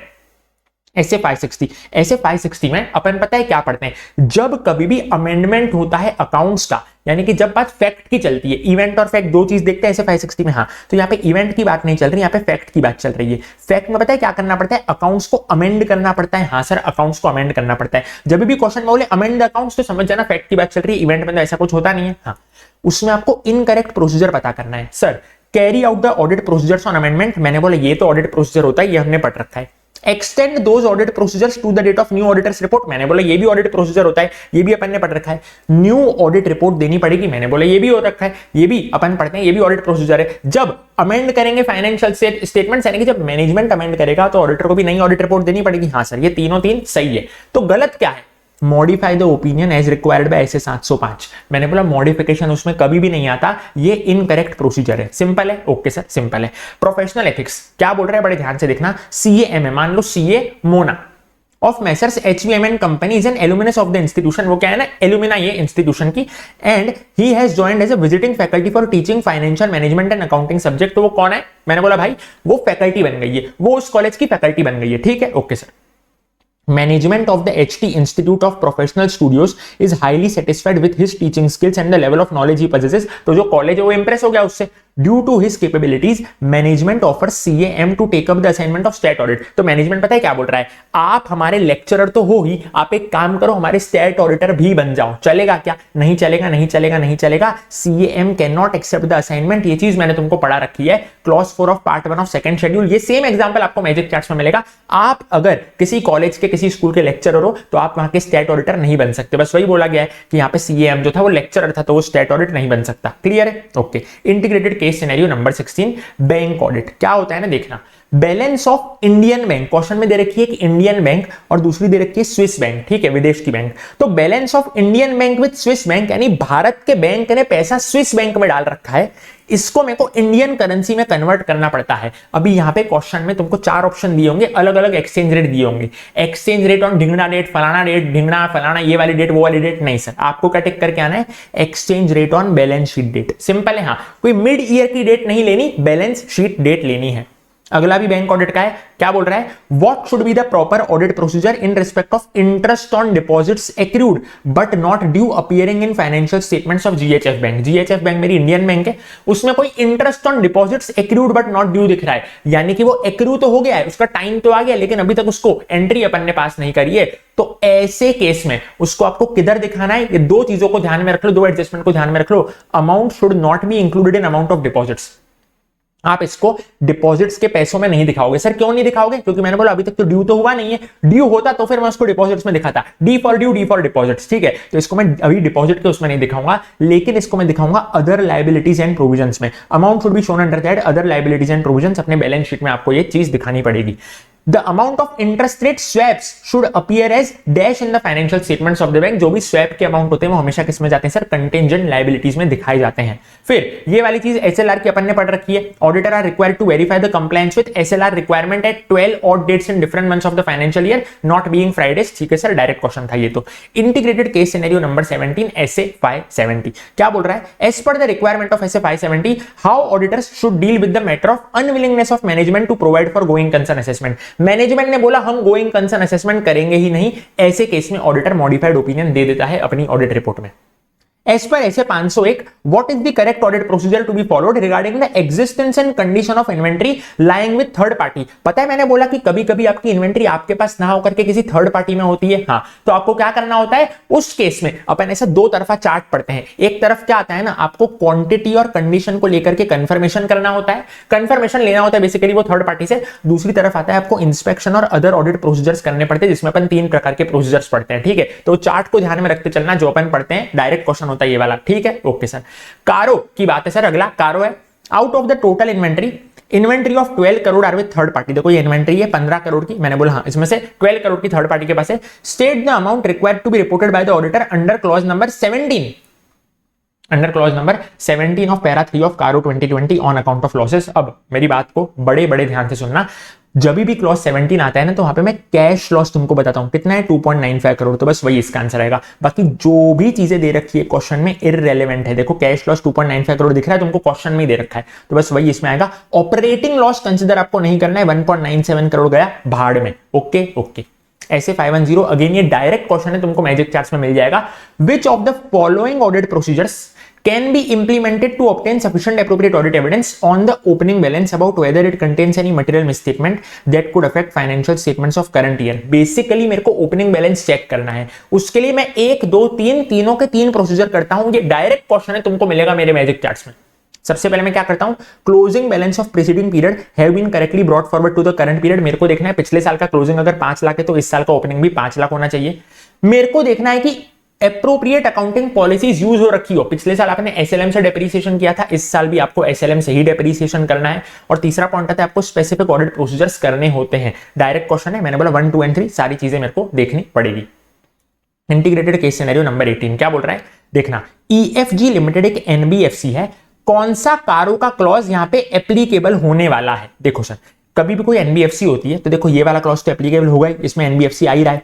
Whether the company has conducted any non banking और housing finance activities without a valid certificate of registration. मैंने बोला हाँ, अपन ने एनबीएफसी ऑडिट में सीखा था कि ये वाला क्लॉज तो एप्लीकेबल हमेशा होगा एनबीएफसी पे. ठीक है, okay. In respect of loans and advances in the nature of loans, whether the schedule of repayment of principal and payment of interest has been stipulated and whether the repayments or receipts are regular. मैंने बोला ये वाली चीज भी अपन NBFC में डालते हैं। Whether the company is required to be registered under section 45 IE of RBI Act, मैंने बोला ये भी डालते हैं अपन ने, एनबीएफसी ऑल्ट में पढ़ा है 45 IE तो एनबीएफसी की बात करता है ना। हाँ, लेकिन अगर आपको याद हो whether the company has provided any loans, guarantee or security to any other entity, ये जब मैं तुमको कारों में सिखा रहा था वहां पे मैंने एक बात बोली थी, this clause is not applicable to those companies जिनका प्रिंसिपल बिजनेस ही लोन देना है। मैं बोलूं एनबीएफसी का प्रिंसिपल बिजनेस तो लोन देना है, तो यहाँ पे चौथा वाला इस पे अप्लाई नहीं करने वाला। तो कौन से अप्लाई करेंगे, क्वेश्चन में बोला गया कौन से एप्लीकेबल रहेंगे एनबीएफसी को, मैंने बोला खाली 1, 2 एंड 3 ऑप्शन ही एनबीएफसी को अवेलेबल रहने वाला है। ऐसे 510 देखना, What is the auditor's responsibilities when the audit of EFG Limited for the previous year has not been conducted by current auditor? यानी कि पिछले साल मान लो ऑडिट हो ही नहीं रखा था, इस केस में क्या करेंगे, मैंने बोला ये चीज ओम पैरा में जाएगी और आपको ऑब्टेन करना पड़ेगा सफिशिएंट एप्रोप्रिएट ऑडिट एविडेंस की opening balance do not contain any material misstatement. मेरे को लगता है रिपीट एमसीक्यू है ये, इसी वाले एमसीक्यू मैराथन में अभी ऊपर किसी इंटीग्रेटेड केस सिनेरियो में अपन ने देख रखा था। ठीक है, okay.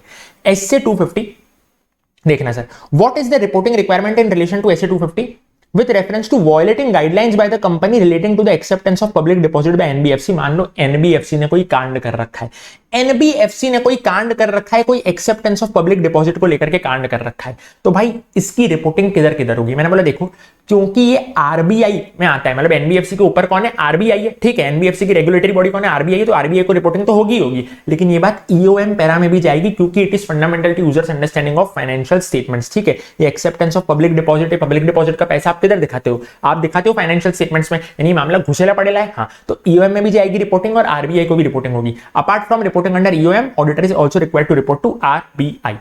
Integrated case scenario number 19 पूरा का पूरा ड्यू डिलिजेंस वाला है। देखो sir, whether letter of comfort given to banks by the target company needs to be reviewed as part of financial due diligence। Sir अपन पता है बहुत सारे आंसर्स पढ़ते हैं ड्यू डिलिजेंस में। हाँ, उसमें एक होता है ओवर वैल्यूड एसेट्स वाला, एक होता है हिडन लायबिलिटीज वाला। ठीक है, अब ये जो लेटर ऑफ कंफर्ट है ना, वो हिडन लायबिलिटी का एग्जांपल है, तो मैंने बोला हाँ ये चीज तो अपन ड्यू डिलिजेंस में पढ़ते हैं।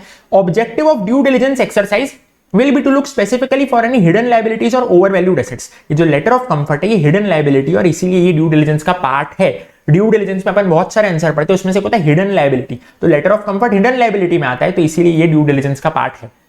Which among the following is not a matter included in the scope of financial due diligence। अपन एक आंसर पढ़ते हैं जिसमें फाइनेंशियल ड्यू डिलिजेंस के पॉइंट्स लिखे हुए होते हैं। फाइनेंशियल ड्यू डिलिजेंस में क्या क्या आता है, मैंने बोलता हूं रुपए वाली बातें आती है। उसमें बोला है कि क्या नहीं आएगा, मैंने बोला देखो कैश फ्लो तो आता था, रुपए वाली बात है, अकाउंटिंग पॉलिसी आता था, रुपए वाली बात है, brief history of target and background of its promoters भी आता था, लेकिन अकाउंटिंग इंफॉर्मेशन सिस्टम कभी भी नहीं आता था उसमें, तो विच इज नॉट अ मैटर। मैंने बोला accounting information system is not a matter. अगला है इन्वेस्टिगेशन। क्या एक सीए एक्सपर्ट की मदद ले सकता है क्या इन्वेस्टिगेशन के टाइम पे, मैंने बोला बिंदास तरीके से ले सकता है। मैं इन्वेस्टिगेशन करने गया हूं, मैं क्या एक एक्सपर्ट की मदद लूं, बिंदास लो। Yes, CA should consider whether assistance of other experts like engineers, lawyers is necessary in the interest of a comprehensive and foolproof examination of documents and information. Simple है।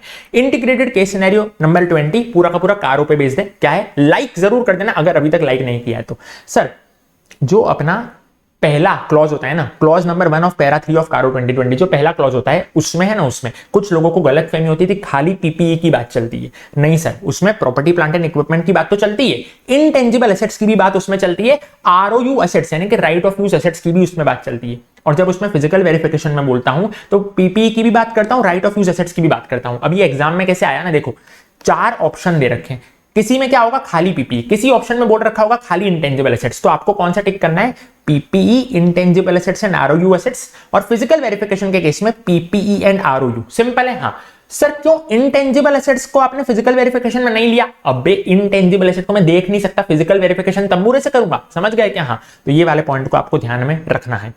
एमसीक्यू 2 देख लो, यहां पे है ना, यहां पे मेरे कुछ ड्यूज हैं, म्यूनिसिपल कॉर्पोरेशन एक्ट को, इनकम टैक्स एक्ट, ये सब मेरे को कुछ पैसे देने, property tax, income tax, PF contribution, और ये सारे के सारे पेंडिंग है, यानी कि डिस्प्यूट चल रहे हैं। देखो इधर हाई कोर्ट में इधर मतलब क्या चल रहा है, डिस्प्यूट चल रहा है, सीआईटी में डिस्प्यूट चल रहा है, आईटेट में डिस्प्यूट चल रहा है, हाई कोर्ट में डिस्प्यूट चल रहा है, तो ये सारे के सारे मेरे डिस्प्यूटेड स्टैट्यूटरी ड्यूज हैं।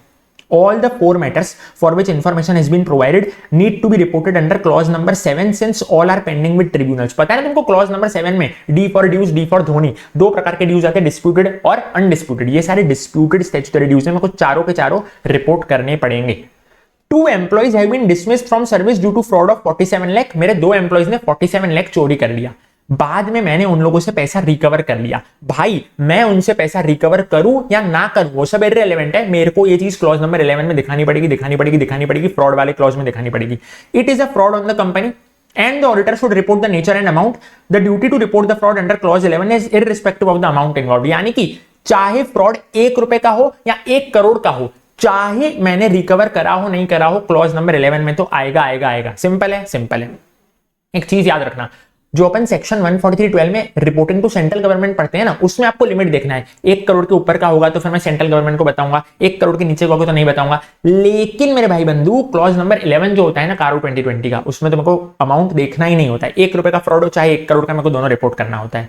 TSG chemicals limited produces goods for which central government has specified maintenance of cost records. Basically cost records वाले की बात चल रही है। क्या पढ़ा था अपन ने कॉस्ट रिकॉर्ड्स वाले क्लॉज में? Auditor is required to report whether prescribed cost accounts and cost records have been made and maintained under clause number 6 of para 3 of CARO 2020। Simple है, मैंने बोला हाँ सर सिंपल है। MCQ नंबर 5 है भाई साहब, ये सेम चीज मैंने तुमको इसी मैराथन में कराई है जब मैं तुमको कारो के क्वेश्चंस करा रहा था, अगर तुमको याद हो तो। सेम देखो, फिगर भी नहीं बदल रखा है, ये इन लोगों ने लेटेस्ट RTP में क्वेश्चन डाल रखा है, RTP मई 25 में। Raw material work in progress finish good stores and spares as per physical verification वाली वैल्यूज है, as per books of accounts वाली वैल्यू है। मैंने बोला डिस्क्रिपेंसी पता है जब 10% और मोर की होती है, क्लॉज नंबर 2 में अपन ने पढ़ा था, तो अपने को उसको रिपोर्ट करना होता है। हाँ देखो यहाँ पे मैंने तुमको विद कैलकुलेशंस बता रखा है, यहाँ पे चेंज कितना है 1.72%। देखो बाजू में कैलकुलेशन भी अपन ने कराया था, इसी मैराथन में कराया था, ठीक है 4.87%। फिर यहाँ पे देखो फिनिश्ड गुड्स और स्टोर्स एंड स्पेयर्स में 11.6 और 18.18 हो रहा है, यानी कि 10% और मोर हो रहा है। तो मैंने बोला finished goods and stores and spheres के केस में मेरे को क्या करना पड़ेगा, रिपोर्ट करना पड़ेगा। बाकी raw material work in progress के केस में मेरे को रिपोर्ट नहीं करना है, क्योंकि जो चेंज है वो लेस देन 10% का है। Are you guys getting my point? मैंने बोला yes sir, we are getting your point, we are getting your point. Getting my point? मैंने बोला हाँ जी, मैंने बोला हाँ जी, बस वही बोला। देखो फिनिश गुड्स और स्टोर्स एंड स्पेयर्स के केस में मैं क्या करूंगा ना सर, रिपोर्ट करूंगा। बाकी दोनों के केस में मैं रिपोर्ट नहीं करने वाला हूं। Integrated case scenario number 21। Auditor has stated that it was practically not feasible for firms of small size to prepare a detailed audit plan. Auditor ने क्या बोला, मेरी तो छोटी सी सीए फर्म है, इसीलिए मैं ऑडिट प्लानिंग करूंगा ही नहीं। मैंने बोला नहीं चलेगा, ऑडिट प्लानिंग करनी पड़ेगी। Since auditor has no record of audit plan, it indicates non compliance with SA 220। आपने ना SA 220 के साथ कंप्लाई नहीं किया, आपका क्वालिटी अच्छा नहीं है। Auditor has reason that ROMM has been assessed to be low. कह रहे रोमम तो बहुत कम है ना, और ये तो भाई प्रोफेशनल जजमेंट है मेरी, बहुत कम रोमम है, इसीलिए मैंने रोमम की डॉक्यूमेंटेशन करी ही नहीं है, रोमम के रिकॉर्ड्स मेंटेन करे ही नहीं है। मैंने बोला अगेन ये आपने गलती करी है, ये दिखा रहा है कि आपकी क्वालिटी वाहियात है। Since auditor has no record of ROMM, it goes on to show non compliance with SA 220। Simple है।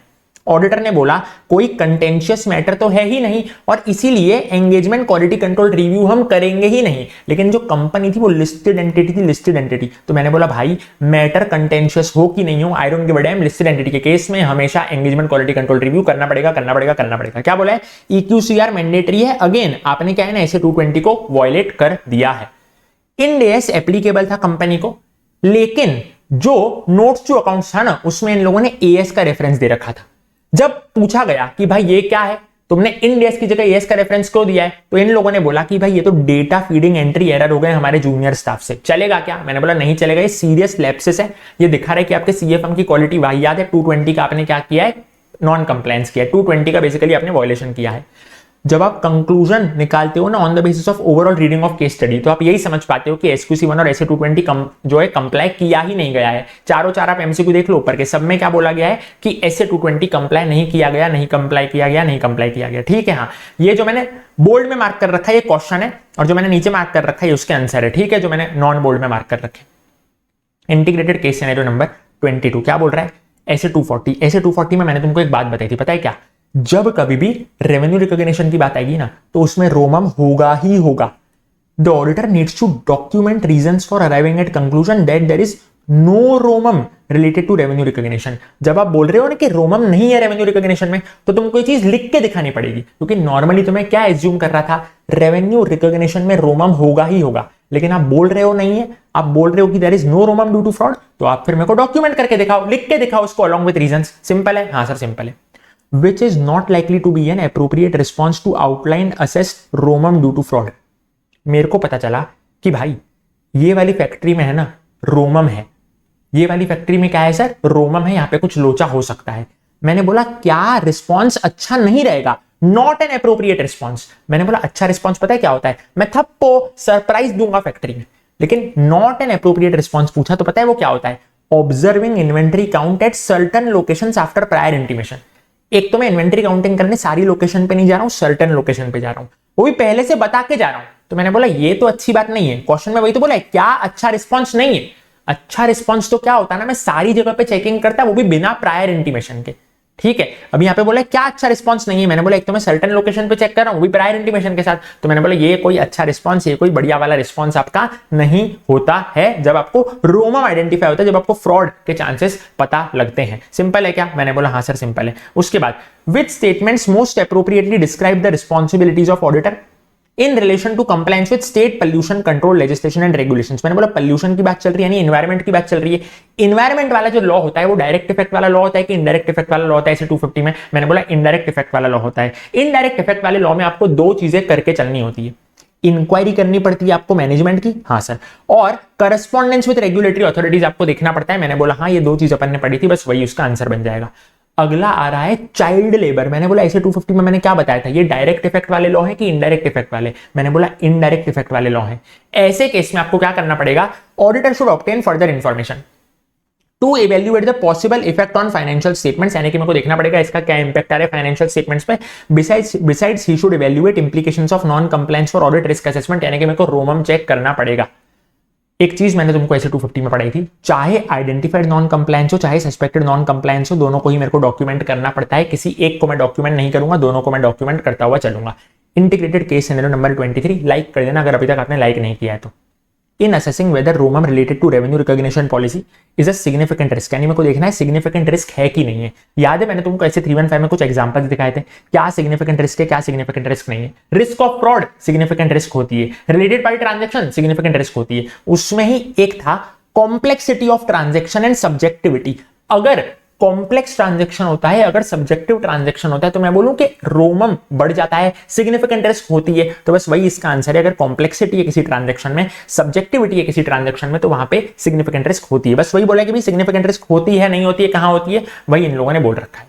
ऐसे 570 का क्वेश्चन देखना, company is facing events casting doubt on going concern, company के गोइंग कंसर्न पे खतरा है।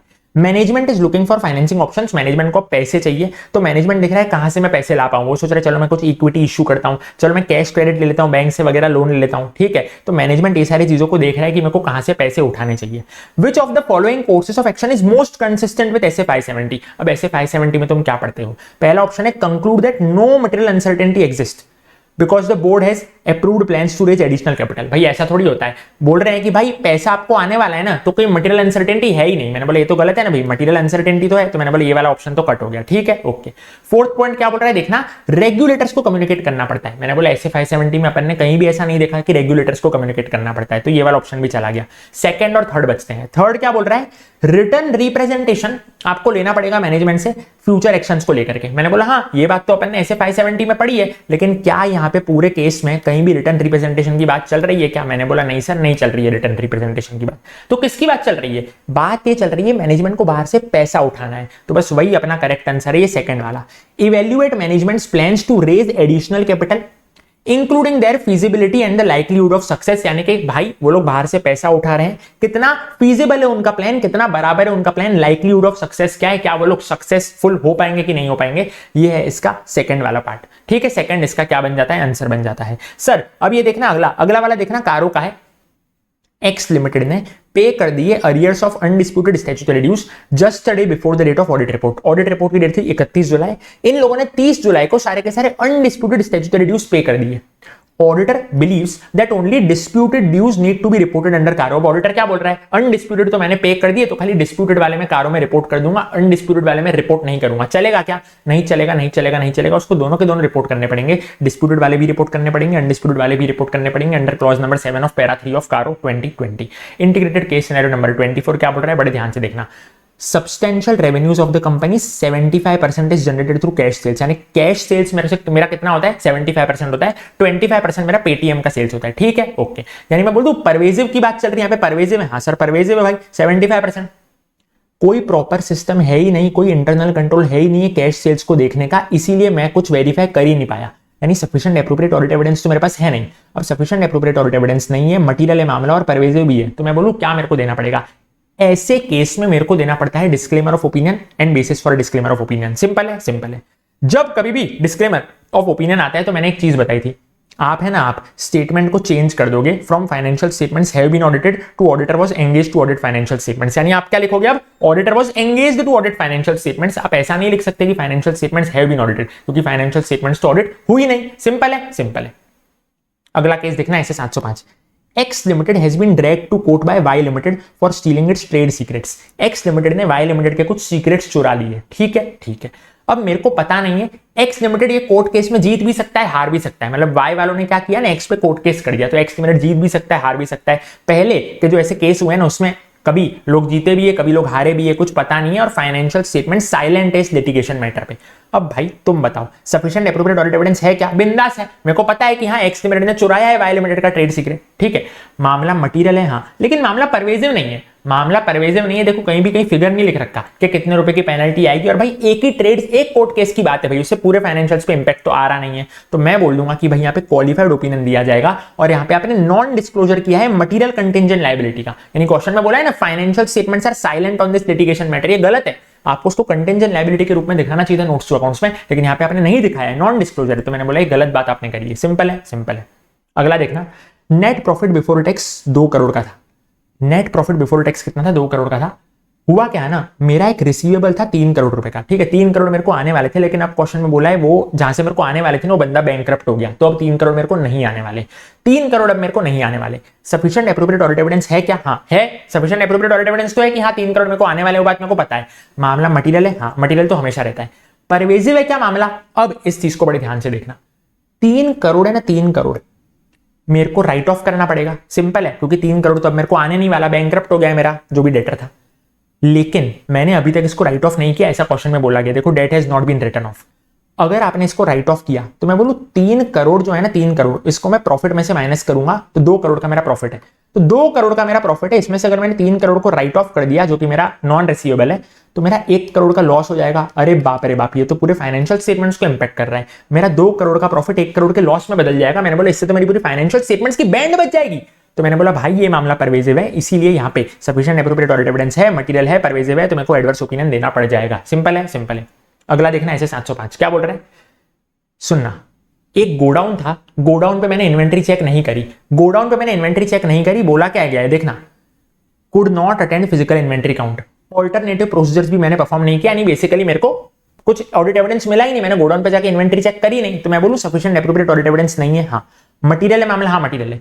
अब ये देखना है परवेजिव है कि परवेजिव नहीं है, बड़े ध्यान से देखना। 8 करोड़ की इन्वेंट्री में से खाली 1 करोड़ की इन्वेंट्री की यहाँ पे बात चल रही है, जो कि मैंने चेक नहीं करी। तो मैं बोलूं 8 करोड़ की इन्वेंट्री में से खाली 1 करोड़ की इन्वेंट्री की बात चल रही है, यानी खाली 12.5% की बात चल रही है। अभी 12%, 12.5% कोई परवेजिव नहीं होता। तो मैंने बोला भाई ये मामला परवेजिव नहीं है, इसलिए यहाँ पे क्वालिफाइड ओपिनियन दिया जाएगा।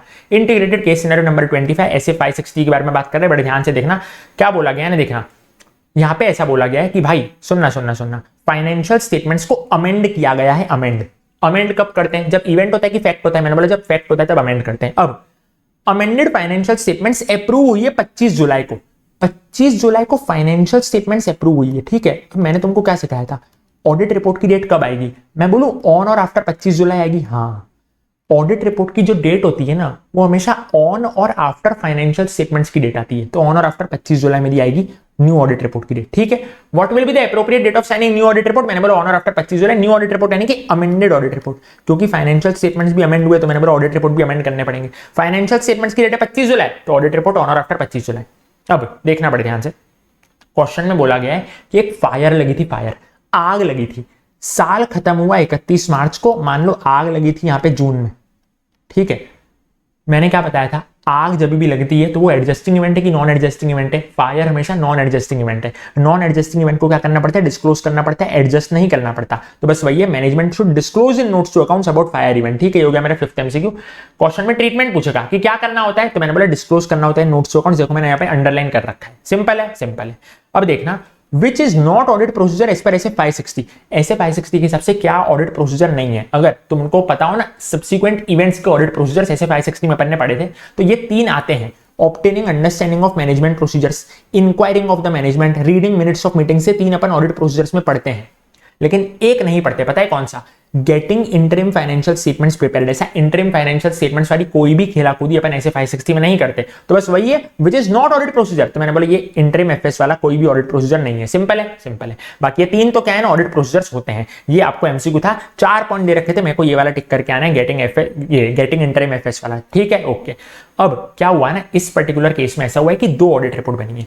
पहली वाली ऑडिट रिपोर्ट है ना, उसमें क्या हुआ कि देखो 31 मार्च को फाइनेंशियल स्टेटमेंट्स बने, फायर हुआ, यानी मैं बोलूं नॉन एडजस्टिंग इवेंट हुआ, हाँ, इसका डिस्क्लोजर देना चाहिए था। मैंने अभी तुमको सिखाया, हाँ डिस्क्लोजर देना चाहिए था, लेकिन इसका डिस्क्लोजर नहीं दिया गया। फाइनेंशियल स्टेटमेंट्स में इसका डिस्क्लोजर नहीं दिया गया, तो ऑडिटर ने क्या किया सर? मॉडिफाइड ओपिनियन दे दिया। ऑडिटर ने क्या किया? मॉडिफाइड ओपिनियन दे दिया। बस वही है, जो पहली ऑडिट रिपोर्ट बनी उसमें ऑडिटर ने क्या किया? मॉडिफाइड ओपिनियन दे दिया। क्वेश्चन बोलेगा, 4 ऑप्शन होंगे, unqualified opinion, unmodified opinion, EOM home para. मैंने बोला नहीं सर, मॉडिफाइड ओपिनियन दे दिया जाएगा। रीजन भी है कि भाई आपने वो फायर वाले इवेंट को डिस्क्लोज नहीं किया, ठीक है, हाँ। लेकिन उसके बाद बनी new audit report. New audit report में तुमने तुम्हारे सारे पाप धो दिए, तुमने सारी की सारी चीजें अच्छी कर दी। ऐसे 560 में मैंने तुमको बताया था, फैक्ट वाले केस में, जब कभी भी फैक्ट वाले केस में तुम न्यू ऑडिट रिपोर्ट बनाते हो, पता है मैनेजमेंट अगर न्यू फाइनेंशियल स्टेटमेंट्स बनाएगा तो ऑडिटर भी न्यू ऑडिट रिपोर्ट बनाएगा। उसमें तुम अनक्वालिफाइड ओपिनियन तो दोगे और उसके साथ साथ EOM ओम पैरा भी दोगे। ये चीज अपन ऐसे 560 में पढ़ते हैं, सिंपल है। तो न्यू रिपोर्ट के लिए तुम अनक्वालिफाइड ओपिनियन दोगे और EOM ओम पैरा में स्टेटमेंट दोगे। ये कौन सा था? ओल्ड रिपोर्ट में क्या दिया था तुमने? मॉडिफाइड ओपिनियन दिया था, क्योंकि फायर वाला तुमने चीज डिस्क्लोज नहीं करी थी। लेकिन न्यू रिपोर्ट जब तुमने अमेंड कर दी फैक्ट वाले केस में, तो तुमको उसमें अनक्वालिफाइड ओपिनियन देना और EOM ओम पैरा में चीजें दिखानी है। Integrated case scenario number 26, notes to accounts of consolidated financial statements disclose additional information pertaining to holding company and its subsidiary. यानी नोट्स टू अकाउंट्स में होल्डिंग कंपनी और सब्सिडरी की कुछ जानकारी है। अब पता है उसमें क्या क्या है? उसमें पता है कौन से परसेंटेज फिगर्स हैं? Percentage of consolidated net assets, of consolidated P&L, consolidated total comprehensive income, और बाइफरकेशन है होल्डिंग कंपनी का कितना, सब्सिडरी कंपनी का कितना। यानी कि ये होल्डिंग कंपनी का कॉलम है, सब्सिडरी का कॉलम है। मैंने बोला देखो कंसोलिडेटेड नेट एसेट्स मैंने दोनों के दिखाए, ठीक है सर। फिर मैंने क्या दिखाया? मैंने बोला टोटल कॉम्प्रिहेंसिव इनकम मैंने दोनों का दिखाया, हाँ सर। P&L मैंने दोनों का दिखाया, हाँ सर। अब मैंने तुमको एक बात बताई थी, अपने मैजिक चार्ट्स में भी कवर्ड है, कि अदर कॉम्प्रिहेंसिव इनकम का भी दिखाना पड़ेगा, जो कि यहाँ पे मिसिंग है। अदर कॉम्प्रिहेंसिव इनकम का मिसिंग है, तो मैंने बोला भाई वो भी दिखाना पड़ेगा। तो यहाँ पे जो आपका डिस्क्लोजर है वो not proper, as percentage of other comprehensive income along with respective amount pertaining to holding company and subsidiaries is also required. यानी होल्डिंग कंपनी में कितना, सब्सिडरी कंपनी में कितना, वो percentage of other comprehensive income भी आपको दिखाना पड़ेगा। खाली ऊपर के 3 से काम नहीं चलेगा।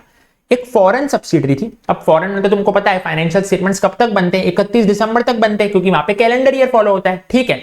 यहां पे क्या होता है? 31 मार्च तक बनते हैं। तो ऐसे केस में क्या किया जाए? यहां पे क्या बोलेंगे अपन? ऑडिटर को एक्सेप्ट करना पड़ेगा वो फॉरेन वाला वर्जन। ऑडिटर क्या करेगा ना, अपना तो क्या है ना, इंडिया में 31 मार्च तक चलता है, ठीक है, लेकिन वहां का 31 दिसंबर है। तो ऐसे केस में ऑडिटर मना नहीं करेगा। ऑडिटर मना नहीं कर सकता कि मैं तो लूंगा ही नहीं तुम्हारे फाइनेंशियल्स, नहीं। ऑडिटर को क्या करना है? ले लेना है 31 दिसंबर वाले फाइनेंशियल्स, उसको मैनेजमेंट का वर्जन एक्सेप्ट करना पड़ेगा, और जो भी 3 महीने के चेंजेस है वो उसको वेरीफाई कर लेने हैं। It is his duty to verify adjustment, जो कि 1 जनवरी 24 से 31 मार्च 24 के बीच में हुए हैं। अपन 2 प्रकार के एडजस्टमेंट पढ़ते हैं, permanent consolidation adjustment, current period consolidation adjustment. Goodwill जो होता है वो परमानेंट कंसोलिडेशन एडजस्टमेंट होता है, लेकिन जो इंट्रा ग्रुप इंडेबिटनेस होता है और हार्मोनाइजिंग डिफरेंट अकाउंटिंग पॉलिसीज होती है, वो करंट पीरियड कंसोलिडेशन एडजस्टमेंट होती है। सिंपल है। एक सब्सिडरी एक्वायर की मैंने 15 जून को, ठीक है, हाँ। अभी एक MCQ है, इस पे 4 ऑप्शन तुमको होंगे।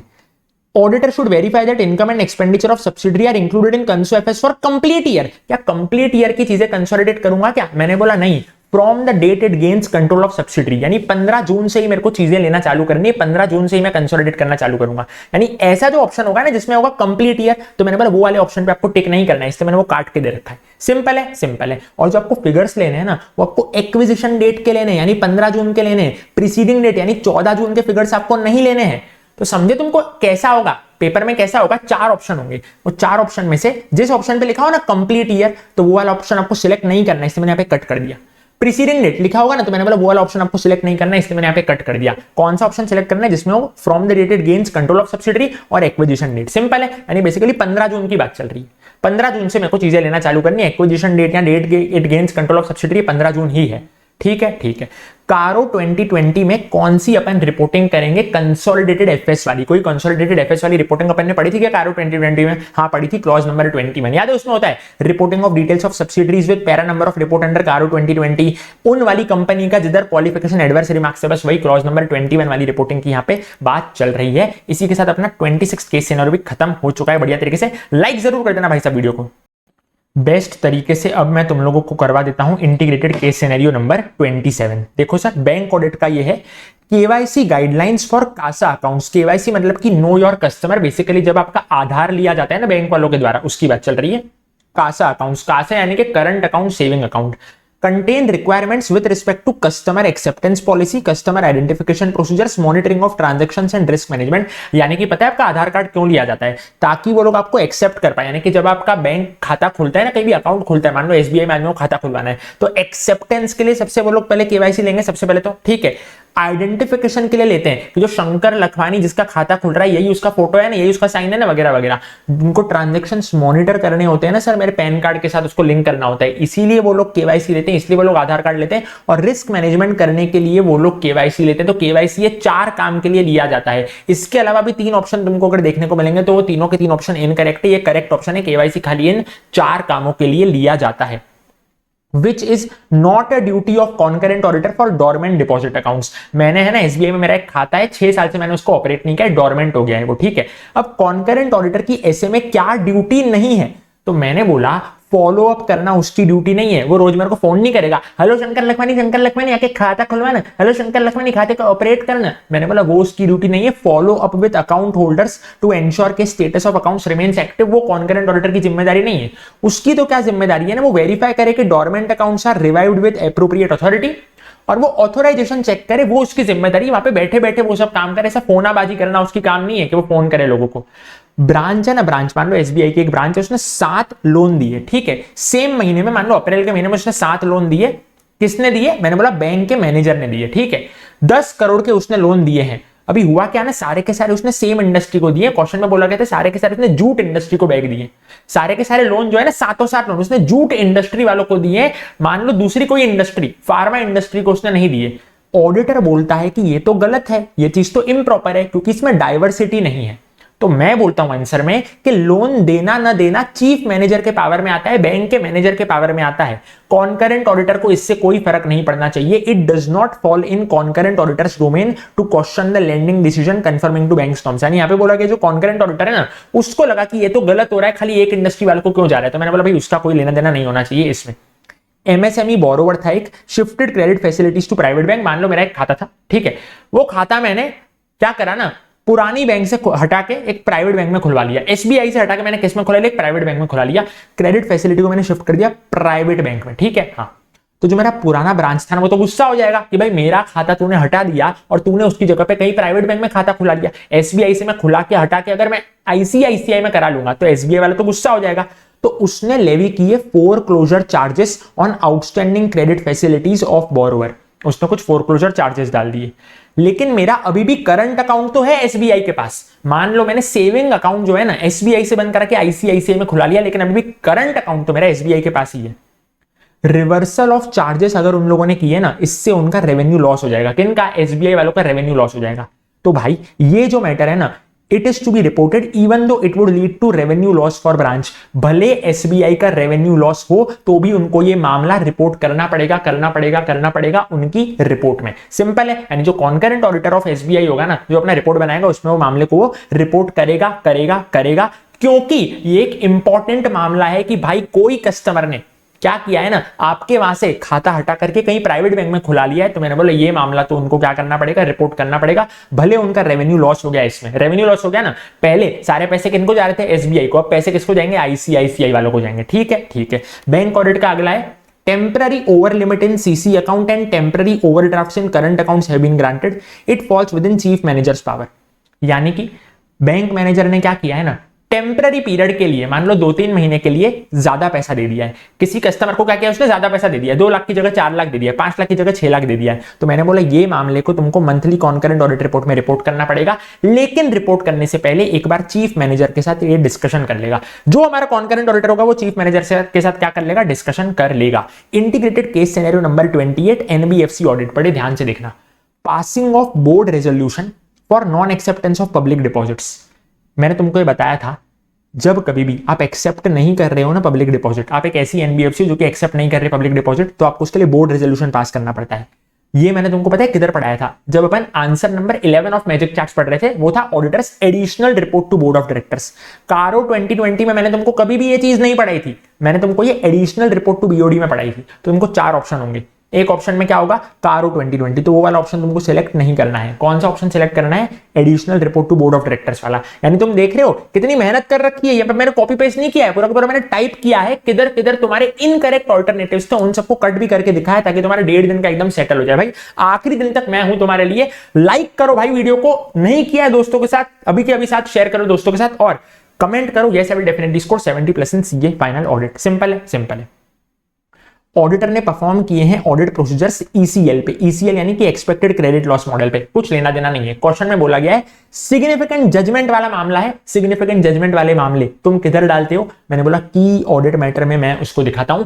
सिग्निफिकेंट सिग्निफिकेंट सिग्निफिकेंट, अरे 3 सिग्निफिकेंट वाले मामले थे, उसमें सेकंड पॉइंट वाला क्या था, सिग्निफिकेंट जजमेंट, जो अपन ऐसे 701 में पढ़ते हैं। 3 सिग्निफिकेंट वाले थे, significant risk, significant judgement, significant transaction. तो भाई जजमेंट वाले मामले हैं, किधर डालेंगे अपन, की ऑडिट मैटर में डालेंगे। सिंपल है, सिंपल है, और कहीं भी नहीं आएंगे। It is duty of auditor to report whether company obtained certificate of registration under section 45 IA of RBI Act in auditor's additional report to board of directors as well as CARO 2020। ये जो चीज थी ना sir, certificate of registration वाली, याद है अपन ने इसको additional report to board of directors में भी सीखा था, और कारो में भी अपन ये पॉइंट पढ़ते हैं कि क्या आपने certificate of registration under section 45 आईए ऑब्टेन किया कि नहीं किया, कारो में भी उसका क्लॉज है। तो ये चीज दोनों में आएगी। इसके ऊपर वाला जो था, ये देखो, ये कारो में नहीं आ रहा था, खाली एडिशनल रिपोर्ट में आ रहा था, क्योंकि वो बोर्ड रेजोल्यूशन वाली बात खाली अपन एडिशनल रिपोर्ट में करते थे, याद है। लेकिन ये वाली जो बात है वो अपन दोनों में करेंगे। कौन सी सर, सर्टिफिकेट ऑफ रजिस्ट्रेशन वाली। It is also required to be reported in auditor's additional report to board of directors whether company is entitled to hold such certificate। Holding की बात जब आएगी ना, तो वो खाली एडिशनल रिपोर्ट में आएगी। यानी मैं तुमको एक समरी दे देता हूं, जब बोर्ड रेजोल्यूशन की बात अपन ने पढ़ी थी, तो अपन ने कारो में नहीं पढ़ी थी, खाली एडिशनल रिपोर्ट में पढ़ी थी। जब मैं ऑब्टेन सर्टिफिकेट ऑफ रजिस्ट्रेशन की बात करूंगा, तो वो अपन ने कारो में भी पढ़ी थी, एडिशनल रिपोर्ट में भी पढ़ी थी। लेकिन जब मैं होल्ड सर्टिफिकेट ऑफ रजिस्ट्रेशन की बात करूंगा, तो वो अपन ने खाली और खाली एडिशनल रिपोर्ट में पढ़ी थी, कारो में नहीं पढ़ी थी। यहां पे ऑब्टेन की बात चल रही है, यहां पे होल्ड की बात चल रही है। ऑब्टेन अपन ने दोनों में पढ़ी थी, लेकिन जो होल्डिंग की बात थी, होल्डिंग की अपन ने खाली एडिशनल रिपोर्ट में ही पढ़ी थी। लाइक कर देना वीडियो को, छोटे छोटे पॉइंट्स यहां पे तुम्हारे क्लियर होते जा रहे हैं। समझ गए क्या? हाँ समझ गए। एक एनबीएफसी है जो कि मिडिल लेयर में है, ठीक है, middle layer of a scale based regulation for a systemically important non deposit taking NBFC. अब पता है नॉन डिपॉजिट टेकिंग एनबीएफसी में जब मैंने तुमको एडिशनल रिपोर्ट वाले पॉइंट्स बताए थे, 5 पॉइंट अपन ने पढ़े थे, answer 11 of magic charts, additional report to board of directors, ठीक है। उसमें मैंने तुमको एक पॉइंट बताया था, auditor has to ascertain and verify whether such ratio as disclosed in NBS 7 has been correctly arrived at and whether such ratio is in compliance with minimum CRAR prescribed by RBI। यानी आपको NBS 7 में जो ratio है उसकी calculation देखनी है, capital adequacy ratio की यहाँ पे बात चल रही है। याद है क्या तुमको? मैंने बोला हाँ, देखो क्वेश्चन में भी बोला कैपिटल एडिक्वेसी रेशियो है, तो कैपिटल एडिक्वेसी रेशियो और क्या बोला है, नॉन डिपॉजिट टेकिंग एनबीएफसी। इससे तुमको क्या याद आएगा, अपन ने ये चीज एनबीएस 7 में पढ़ रखी है, ये भी तुमको मैजिक चार्ट्स में मिल जाएगा, मिल जाएगा, मिल जाएगा। आंसर 11 ऑफ मैजिक चार्ट्स, जिसमें अपन auditors additional report to board of directors की बात करते हैं, ठीक है। ये नॉन डिपॉजिट टेकिंग एनबीएफसी में ही आता है, ये एनबीएस 7 की खेला खोदी, कभी भी डिपॉजिट टेकिंग एनबीएफसी में ये चीज नहीं आती है। कंपनी को पता चला कैश चोरी कर लिया है हमारे एम्प्लॉयज ने, टोटल अमाउंट कितना था 35 लाख का, मेरे एम्प्लॉयज ने कैश चोरी किया, लेकिन बाद में मैंने 10 लाख उनसे रिकवर भी कर लिया। भाई तुमने रिकवर किया कि नहीं किया, I don't give a dam. ये चीज तुमको कारो 2020 में दिखानी पड़ती है, दिखानी पड़ती है, दिखानी पड़ती है। अभी ऊपर भी इसके ऊपर इंटीग्रेटेड केस सिनेरियो आया था। Integrated case scenario 29 PSC audit का है। कैग की रिपोर्ट है, पता है किसको लेकर के? डायरेक्ट टैक्स को लेकर के। डायरेक्ट टैक्स, एग्रीकल्चरल इनकम पे जो डायरेक्ट टैक्स लगता है ना भाई, एक बात को गांठ बांध के रख लो, जब भी बात टैक्स की होगी ना तो ये हमेशा पब्लिक अकाउंट्स कमेटी देखेगी। पब्लिक अकाउंट्स कमेटी देखती है पैसों की बात, पी फॉर पैसा, P for public accounts committee. अभी टैक्स क्या है? पैसा है ना, तो ये पब्लिक अकाउंट्स कमेटी की बात है। बोला है कौन सी फाइनेंशियल कमेटी देखेगी? मैंने बोला पब्लिक अकाउंट्स कमेटी। एग्जाम्पल दो कंप्लायंस ऑडिट का। कंप्लायंस ऑडिट में पता है मैं क्या देखता हूं? लॉ का कंप्लायंस हुआ है कि नहीं हुआ है। कंप्लायंस बोले तो एडहेरेंस, लॉ का एडहेरेंस हुआ है कि नहीं हुआ है, बस वही है। CAG report points out non adherence of one time settlement guidelines, यानी कि यहाँ पे नॉन एडहेरेंस यानी नॉन कंप्लायंस हुआ है। तो जब ये लॉ के कंप्लायंस नॉन कंप्लायंस की बात आएगी वो कंप्लायंस ऑडिट के अंदर जाएगा। ठीक है, ठीक है sir. Statutory audit of PSU कौन करता है? कैग खुद करता है या कैग किसी को रखता है? मैंने बोला कैग किसी को रखता है। Statutory audit of PSU is to be done by CA, जो कि कैग ने अपॉइंट किया है। कैग क्या करेगा? वो सीए को डायरेक्शन दे देगा कि भाई कैसे कैसे ऑडिट करना है। सिंपल है, सिंपल है। परफॉर्मेंस ऑडिट का क्या एग्जांपल है? मैंने एक बात बताई थी तुमको, वो आज के मैराथन में भी कवर्ड है, जब मैंने तुमको क्वेश्चंस मैराथन लिया पीएसयू ऑडिट का, यही वाले मैराथन में जब मैं तुमको क्वेश्चंस पढ़ा रहा था। कभी भी तुमने कोई काम में डिले किया ना, इसका मतलब तुम्हारा परफॉर्मेंस वही आता है, तो ये चीज परफॉर्मेंस ऑडिट में जाती है। ठीक है, कोई पीएसयू है जो कि थर्मल पावर प्लांट का काम कर रहा था, अभी उसने डिले कर दिया है काम में, तो मैंने बोला ये एग्जांपल हो गया परफॉर्मेंस ऑडिट का। सिंपल है, सिंपल है। Performance and compliance audits are direct reporting engagements. Again ये डायरेक्ट चीज है जो कि अपन के मैजिक चार्ट्स में भी कवर्ड है। डायरेक्ट रिपोर्टिंग एंगेजमेंट के एग्जांपल ICS 30 रिस्क असेसमेंट। क्या बोल रहा है, बड़े ध्यान से देखना। Management has asked the auditor why this was not brought to notice last year and whether the audit was not conducted properly then। मान लो कि कोई चीज है ना मेरे को पता नहीं चली है, यानी कि मैं ऑडिट तो करने गया लेकिन मैं वो चीज पता नहीं कर पाया, मैं कोई मिसस्टेटमेंट पकड़ नहीं पाया। तो मैनेजमेंट ने मेरे को पूछा कि भाई तू मिसस्टेटमेंट क्यों नहीं पकड़ पाया ऑडिटर, क्या भाई क्या गलती कर दी तूने? तो भाई ऐसे में पता है मैंने क्या बोला? मैंने बोला लास्ट ईयर है ना, लास्ट ईयर मैं मिसस्टेटमेंट इसलिए नहीं पकड़ पाया क्योंकि ये ना मेरे मटेरियलिटी लेवल के नीचे थे। यानी मेरा मटेरियलिटी लेवल मान लो 100 था, तो मैं तो 100 एंड 100 अबव वाली चीजें चेक कर रहा था, लेकिन ये मान लो 40 रुपए की चीज थी तो मैं चेक नहीं कर पाया। ठीक है, ठीक है। तो भाई इसमें से आपको करेक्ट ऑप्शन चूज करना है। क्या है करेक्ट ऑप्शन? ऑडिटर ये कंटेंट कर रहा है कि last year inventory levels were not in sampling materiality level और इसीलिए मैं इसको नहीं पकड़ पाया। ठीक है, ये क्या है ना, पार्ट ऑफ ऑडिट रिस्क है। याद है अपन डिटेक्शन रिस्क पढ़ते हैं, बस उसकी ही बात यहां पे चल रही है। बोला 100 रुपीज की आइटम अगर होती तो मैं पकड़ लेता क्योंकि वो मटेरियल होती, लेकिन 40 रुपए की आइटम थी ना इसलिए मैं नहीं पकड़ पाया क्योंकि वो इमटेरियल आइटम थी। ये हो गया मेरा करेक्ट ऑप्शन। इनकरेक्ट ऑप्शन क्या है ना कि भाई ऑडिटर खाली एरर्स को पकड़ता है, ऑडिटर खाली स्टैट कंप्लायंस देखता है। मैंने बोला नहीं सर, ये जो है ना सारे के सारे इनकरेक्ट ऑप्शन है। समझ गए क्या? मैंने बोला हाँ सर समझ गए। क्वेश्चन 2 पढ़ना। Warehouse keeper was issuing invoice with stock, यानी कि वेयरहाउस कीपर यानी इसके पास क्या थी? फिजिकल कस्टडी थी और इसी के पास क्या थे ना सर? रिकॉर्ड्स थे। मैंने बोला क्या ये अच्छी बात है क्या? मैंने बोला नहीं सर ये खराब बात है। कौन सा ऑडिट रिस्क इसमें अफेक्ट हुआ है? मैंने बोला 3 प्रकार के ऑडिट रिस्क होते हैं, inherent risk, control risk, detection risk. Inherent risk तो due to nature of business होता है, तो मैंने बोला वो तो इधर आएगा नहीं। हाँ, कंट्रोल रिस्क इधर आएगा क्योंकि आपके इंटरनल कंट्रोल घटिया है। जिसको आपने रिकॉर्ड्स करने का काम दिया है उसको ही आपने फिजिकल कस्टडी देखने का काम दिया है, तो मैंने बोला कंट्रोल रिस्क। और डिटेक्शन रिस्क तो अपन ने देखा ही, ये ऊपर वाले केस में अपन ने देखा ना सर, डिटेक्शन रिस्क हुआ है, मटेरियलिटी लेवल के नीचे था इसलिए तुम उसको पकड़ नहीं पाए, तो मैंने बोला यहाँ पे control risk and detection risk इसका आंसर होने वाला है। कौन सा इंटरनल कंट्रोल यहां पे तुमने कॉम्प्रोमाइज किया है? मैंने बोला सेग्रीगेशन ऑफ ड्यूटीज। आपको सेग्रीगेट करना चाहिए था। अगर फिजिकल कस्टडी का काम तुम राम को दे रहे हो तो रिकॉर्ड्स का काम तुमको शाम को देना चाहिए था, लेकिन तुमने दोनों काम राम को ही दे दिया, तो मैंने बोला भाई ये सेग्रीगेशन ऑफ ड्यूटी आपने नहीं कर रखा। ठीक है, ठीक है। Which segregation of duties aspect compromise, segregation of duty में भी तुमने कौन सी चीज को कॉम्प्रोमाइज किया है? मैंने बोला execution, custodian and record keeping. Authorisation नहीं, क्या आएंगे 3? Execution, custodian and record keeping. तुमको जिस जिस ऑप्शन में ऑथोराइजेशन होगा ना वो ऑप्शन को कट करते चलना। ऑप्शन में अगर वो एग्जीक्यूशन, कस्टोडियन, रिकॉर्ड कीपिंग तभी तुम उसको टिक करते हुए चलोगे। इंटीग्रेटेड केस सिनेरियो नंबर 31 कारो। क्या बोला है बड़े ध्यान से देखना। बैंक ने टर्म लोन दिया 20 करोड़ का। ठीक है सर, ठीक है। पता है क्यों दिया?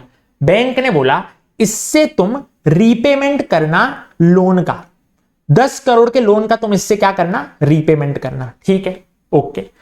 बैंक ने क्या दिया? 20 करोड़ का लोन दिया, बोला इसमें से 10 करोड़ में से तुम क्या करना ना? लोन का रीपेमेंट करना, लोन रीपेमेंट। Okay, okay.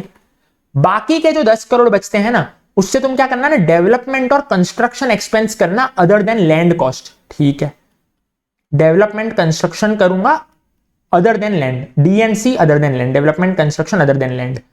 अब तुमने क्या किया ना, बड़े ध्यान से देखना, लैंड परचेज कर दिया। मैंने बोला था यार लैंड परचेज मत करना, अदर देन लैंड, तो मैं बोलूं यहां पे तुमने गलत कर दिया। हाँ सर, ये तुमने कर दिया गलत।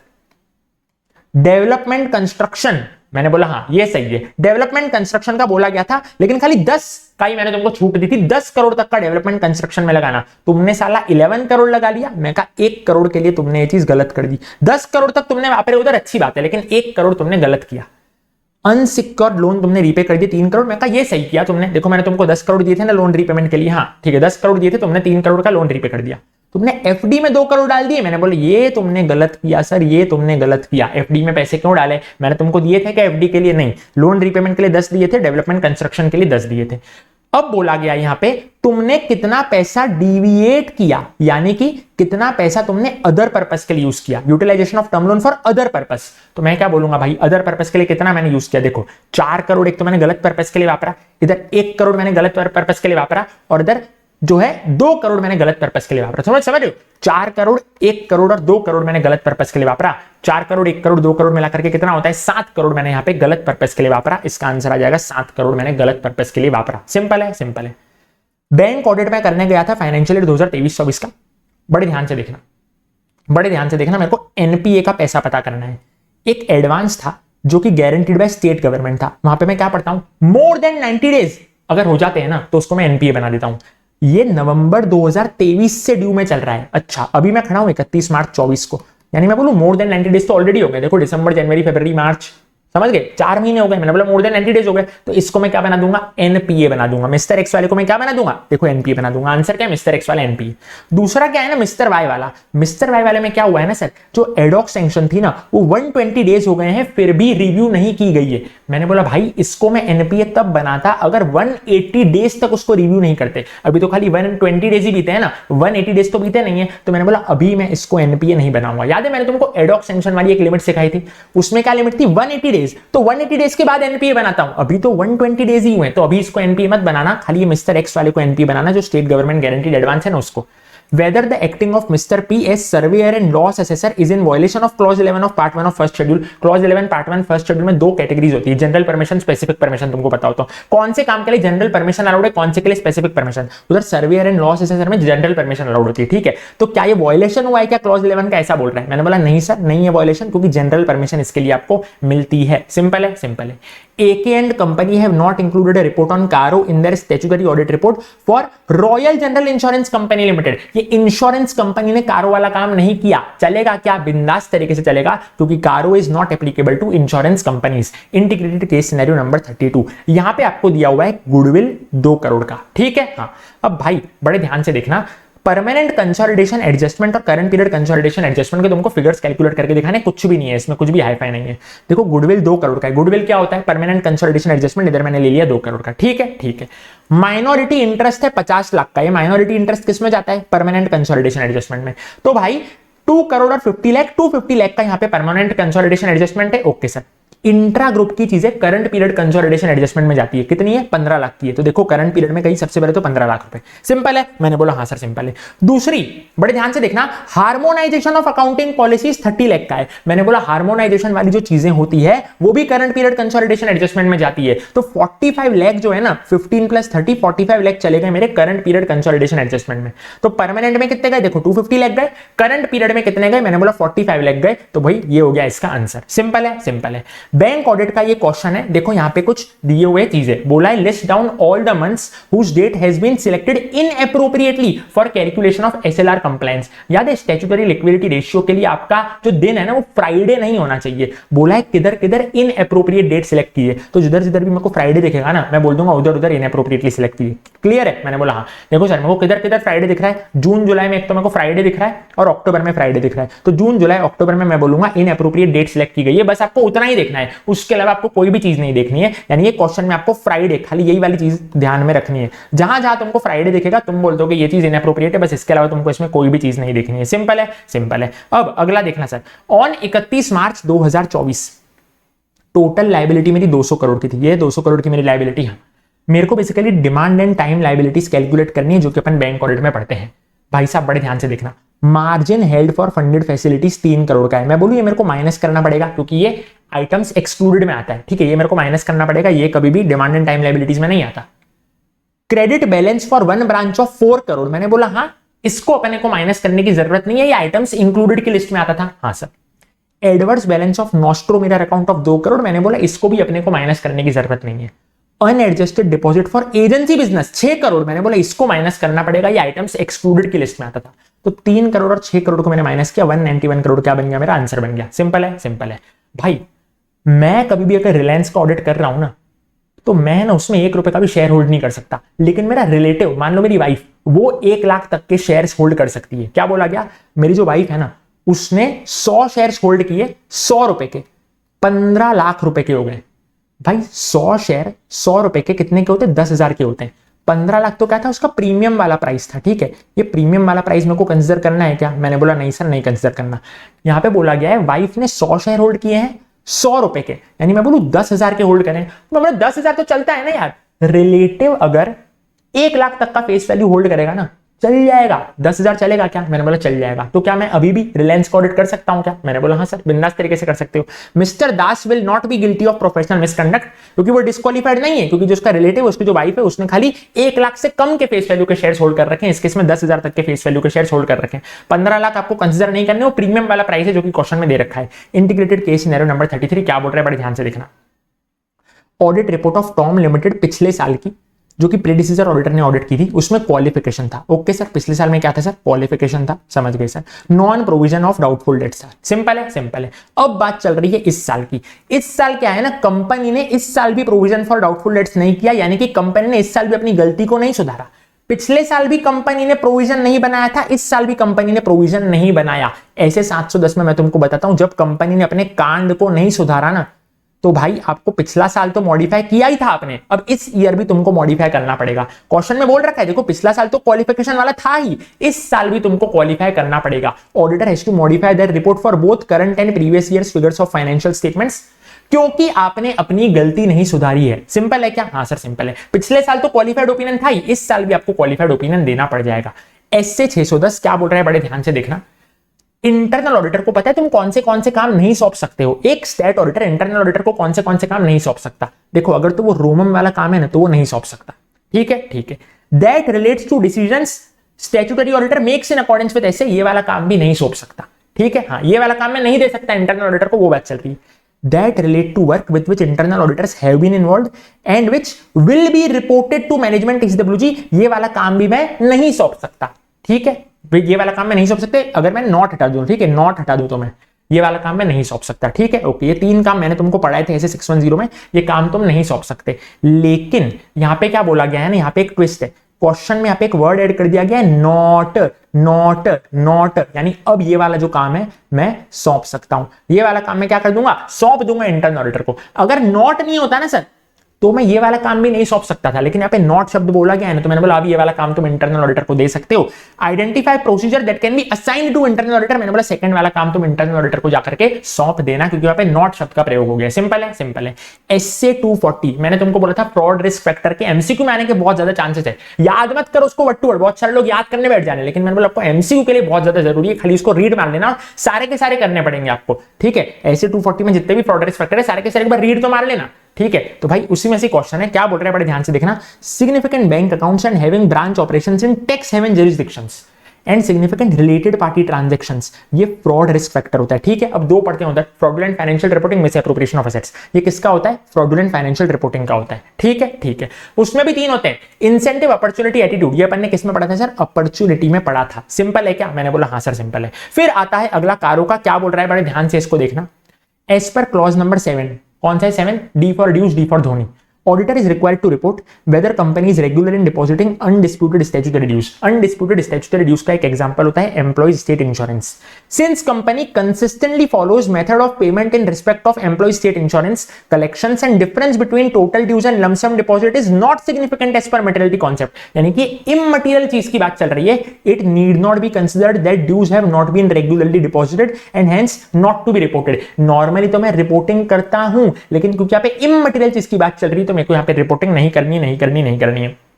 इंटीग्रेटेड केस सिनेरियो 34 बोला एक एनबीएफसी है जो कि स्टैंड अलोन प्राइमरी डीलर है, इंफ्रास्ट्रक्चर डेट फंड है, हाउसिंग फाइनेंस है, इंफ्रास्ट्रक्चर फाइनेंस है। बताओ ये कौन से लेयर में आएगा, base layer, middle layer, top layer, upper layer. मैंने बोला मिडिल लेयर में ये सारी चीजें अपन ने सीखी थी, याद है सीची, ये सीची वाली चीजें सारी की सारी सीची वाली चीजें अपन ने सीखी थी। ठीक है, हाँ बैंक ऑडिट, भाई साहब bank audit bank audit bank audit बड़े ध्यान से देखना। पहले पीएसयू वाला करा देता हूं, which is not a part of audit design matrix. मैंने बोला audit programme is not a part of audit design matrix, ये डायरेक्ट क्वेश्चन है। अभी बैंक ऑडिट ये देख लो, ये देख लो, बड़े ध्यान से देख लो क्या बोला गया इस क्वेश्चन में, बड़े ध्यान से देखना। क्वेश्चन में बोला गया है 50,000 करोड़ का आपका डिमांड एंड टाइम लायबिलिटीज है, ठीक है, ओके सर, 50,000 करोड़ की डिमांड एंड टाइम लायबिलिटीज है। अभी ये कुछ लाइन आइटम दी गई है आपको, अभी आपको बताना है कि इसमें से क्या माइनस करेंगे क्या प्लस करेंगे। देखो सर, पेड अप कैपिटल जो है ना, ये आपको माइनस करना पड़ेगा 27,000 करोड़ का।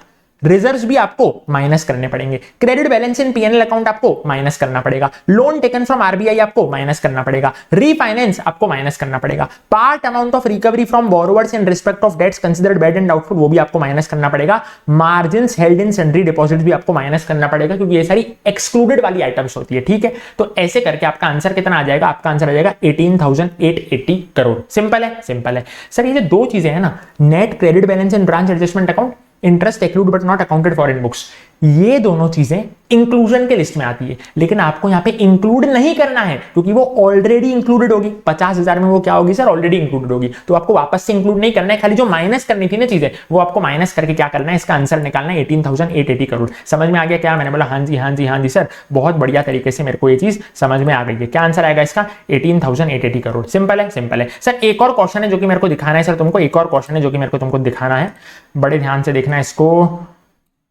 एक और क्वेश्चन है जो कि मैं तुमको दिखाना चाहूंगा। नवंबर 24 का ये क्वेश्चन है, अगेन नवंबर 24 का क्वेश्चन पेपर का क्वेश्चन है, जिसमें आईसीआई ने क्या करी थी, गड़बड़ करी थी। आईसीआई ने बोला था, देखना बैंक ऑडिट का क्वेश्चन है, टीयर 1 कैपिटल है ना, टीयर 1 कैपिटल, उसमें शेयर कैपिटल है 200 करोड़ के, डिस्क्लोज्ड रिजर्व से 20 करोड़ के, ठीक है। तो टीयर 1 कैपिटल कितना हो गया मेरा, 220 करोड़ हो गया। मैंने बोला हाँ सर देखो 220 करोड़ हो गया, 200 + 20। टीयर 2 कैपिटल जो है ना मेरा, टीयर 2 कैपिटल, उसमें अदर रिजर्व से 30 करोड़ के, सबऑर्डिनेटेड डेट 20 करोड़ के, यानी टीयर 2 कैपिटल कितना हो गया मेरा, 50 करोड़ का हो गया, 30 + 20 करोड़। मैंने बोला हाँ सर, वो कितना हो गया सर, 50 करोड़ का हो गया। फिर डिवाइड मैं इसको किससे करता हूं, रिस्क वेटेड एसेट से डिवाइड करता हूं। हाँ बोला रिस्क वेटेड एसेट्स कितनी है, 25 करोड़ है, of balance sheet items 5 crore है, तो कितने हो गई मेरे रिस्क वेटेड एसेट्स, 25 + 5 यानी कि 30 करोड़ की मेरी क्या हो गई सर, रिस्क वेटेड एसेट्स हो गई। सिंपल है क्या? मैंने बोला हाँ सर 30 करोड़ की आपकी रिस्क वेटेड एसेट्स हो गई। अभी फॉर्मूले के हिसाब से जब आप इसको मल्टीप्लाई बाय 100 करोगे ना, तो 900% का आंसर आएगा, लेकिन आईसीआई ने इसमें से कोई भी आंसर दे ही नहीं रखा तुमको, ठीक है। तो इसका आंसर क्या आएगा, 900% आएगा, ठीक है। इसमें ग्रेस मिला था क्योंकि जो करेक्ट आंसर था वो तो ऑप्शन में दे ही नहीं रखा था, तो इसका आंसर क्या आएगा, 900% आएगा। सिंपल है क्या? ये चीज बस मेरे को तुमको दिखानी थी। Getting my point? मैंने बोला हाँ sir, we are getting your point. Okay okay okay, चलो सर। आईसीएस 35 क्या बोल रहे हैं, बड़े ध्यान से देखना। बोर्ड ने अपॉइंट किया है शुभ एंड लाभ एलएलपी को एज न्यू ऑडिटर्स, ठीक है, नए ऑडिटर है Shubh and Labh LLP. Shubh and Labh LLP informed the previous auditor over phone, उसने फोन घुमाया पुराने ऑडिटर को, हेलो हाँ अब है ना मैं संभालूंगा, अब तू मत संभालना, ठीक है। हाँ आफ्टर 5 मंथ्स, 5 महीने हो गए, शुभ एंड लाभ ने उसके बाद ईमेल भेजा कि भाई मैं है ना, पता है क्लॉज 8 पार्ट 1 फर्स्ट शेड्यूल में अपन कम्युनिकेट करते हैं, तो 5 महीने के बाद ये लोग कम्युनिकेट करने, चलेगा क्या? नहीं चलेगा। Shubh and Labh are guilty of professional misconduct. क्यों सर? क्योंकि आपको कम्युनिकेट करना था ईमेल के द्वारा बिफोर एक्सेप्टिंग द एंगेजमेंट। अभी आप 5 महीने के बाद कम्युनिकेट कर रहे हो तो ऐसा नहीं चलेगा। तो मैंने बोला जो नया ऑडिटर है शुभ एंड लाभ एलएलपी, ये गिल्टी हो गए प्रोफेशनल मिसकंडक्ट के लिए, ठीक है, ठीक है। Since the subsidiary Neel limited was already audited by other auditor, यानी कि जो सब्सिडरी कंपनी थी ना उसका ऑडिट अदर ऑडिटर ने कर रखा था, कंपोनेंट के ऑडिटर ने कर रखा था, तो क्या जो मेरा प्रिंसिपल ऑडिटर है शुभ एंड लाभ एलएलपी, उनको कंपल्सरली रिलाय करना पड़ेगा क्या on financial statements of audit report of auditor of Neel limited. Basically क्या प्रिंसिपल ऑडिटर को अदर ऑडिटर के काम पे कंपल्सरली रिलाय करना पड़ेगा क्या? मैंने बोला नहीं sir, principal auditor is not compelled to use the work of other auditors, को कोई कंपल्सरली रिलाय नहीं करना पड़ेगा।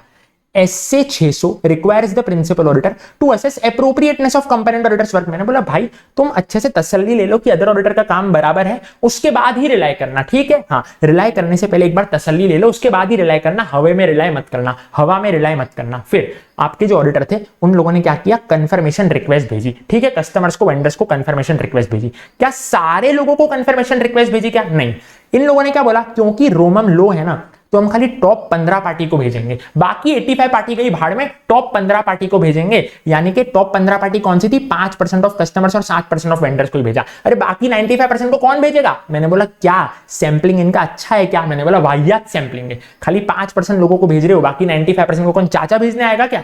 तो मैंने बोला ये इनएप्रोप्रिएट है, सैंपल साइज आपकी इनसफिशिएंट है, जो मेथड ऑफ सैंपल सिलेक्शन था इससे हर एक आइटम को इक्वल चांस नहीं मिला है सिलेक्ट होने का। सिंपल है, सिंपल है।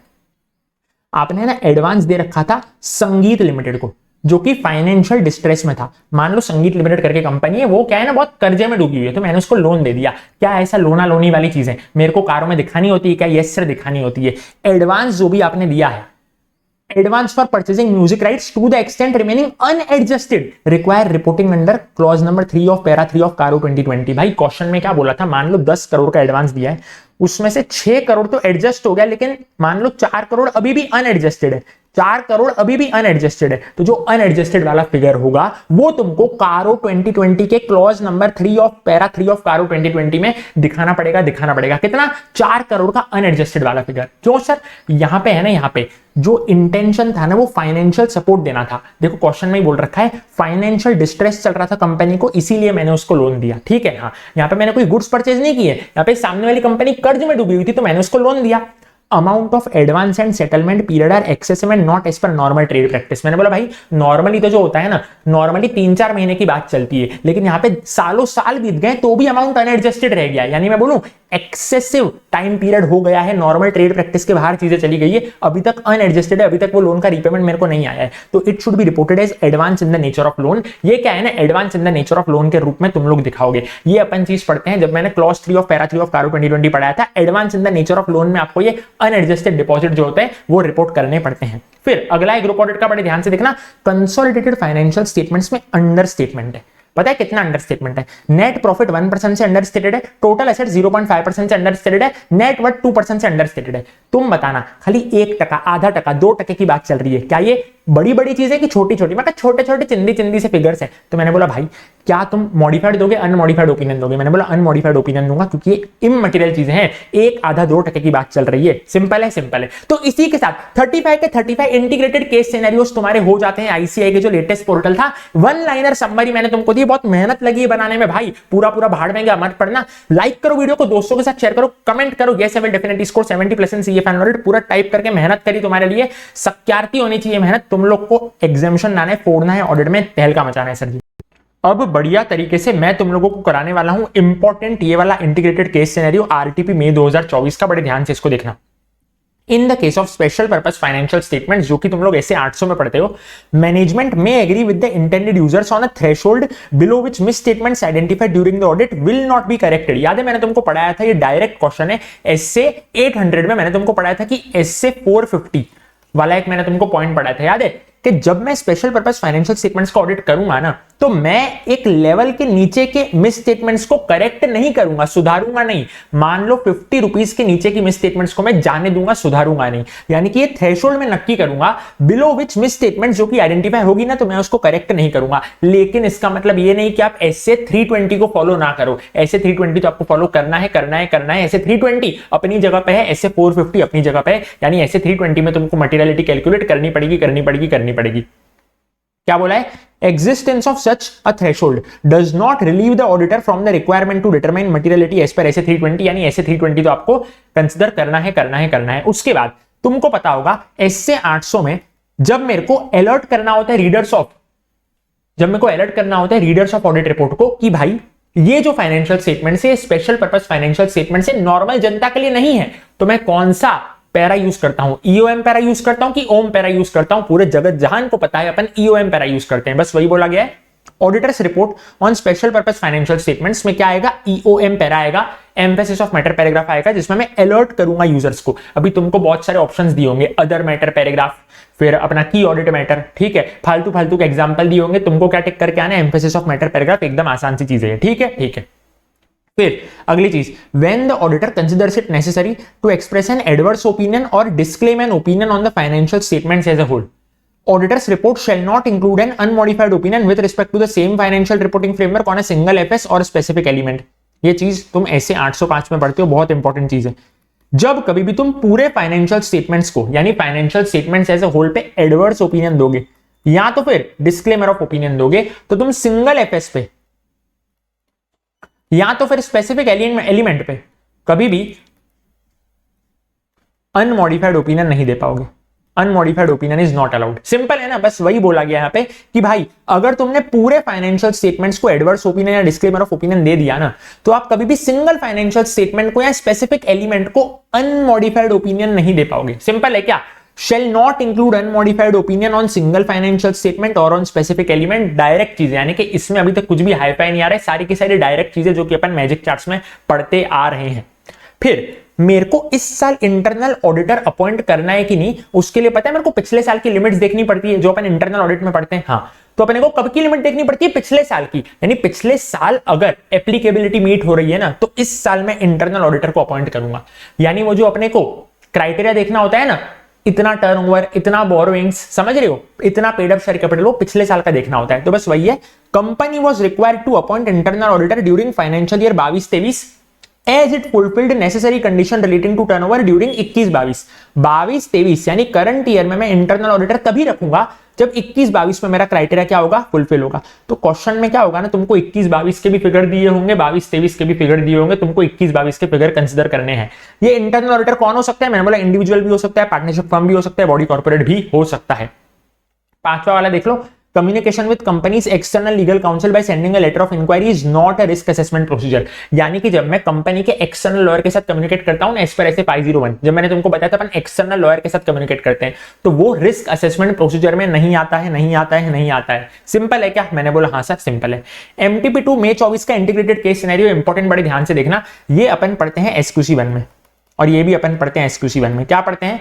Which threat will be created if CA Maulik serves for the assurance engagement over a long period of time। यानी कि पता है अपन कुछ थ्रेट्स पढ़ते हैं, किसमें?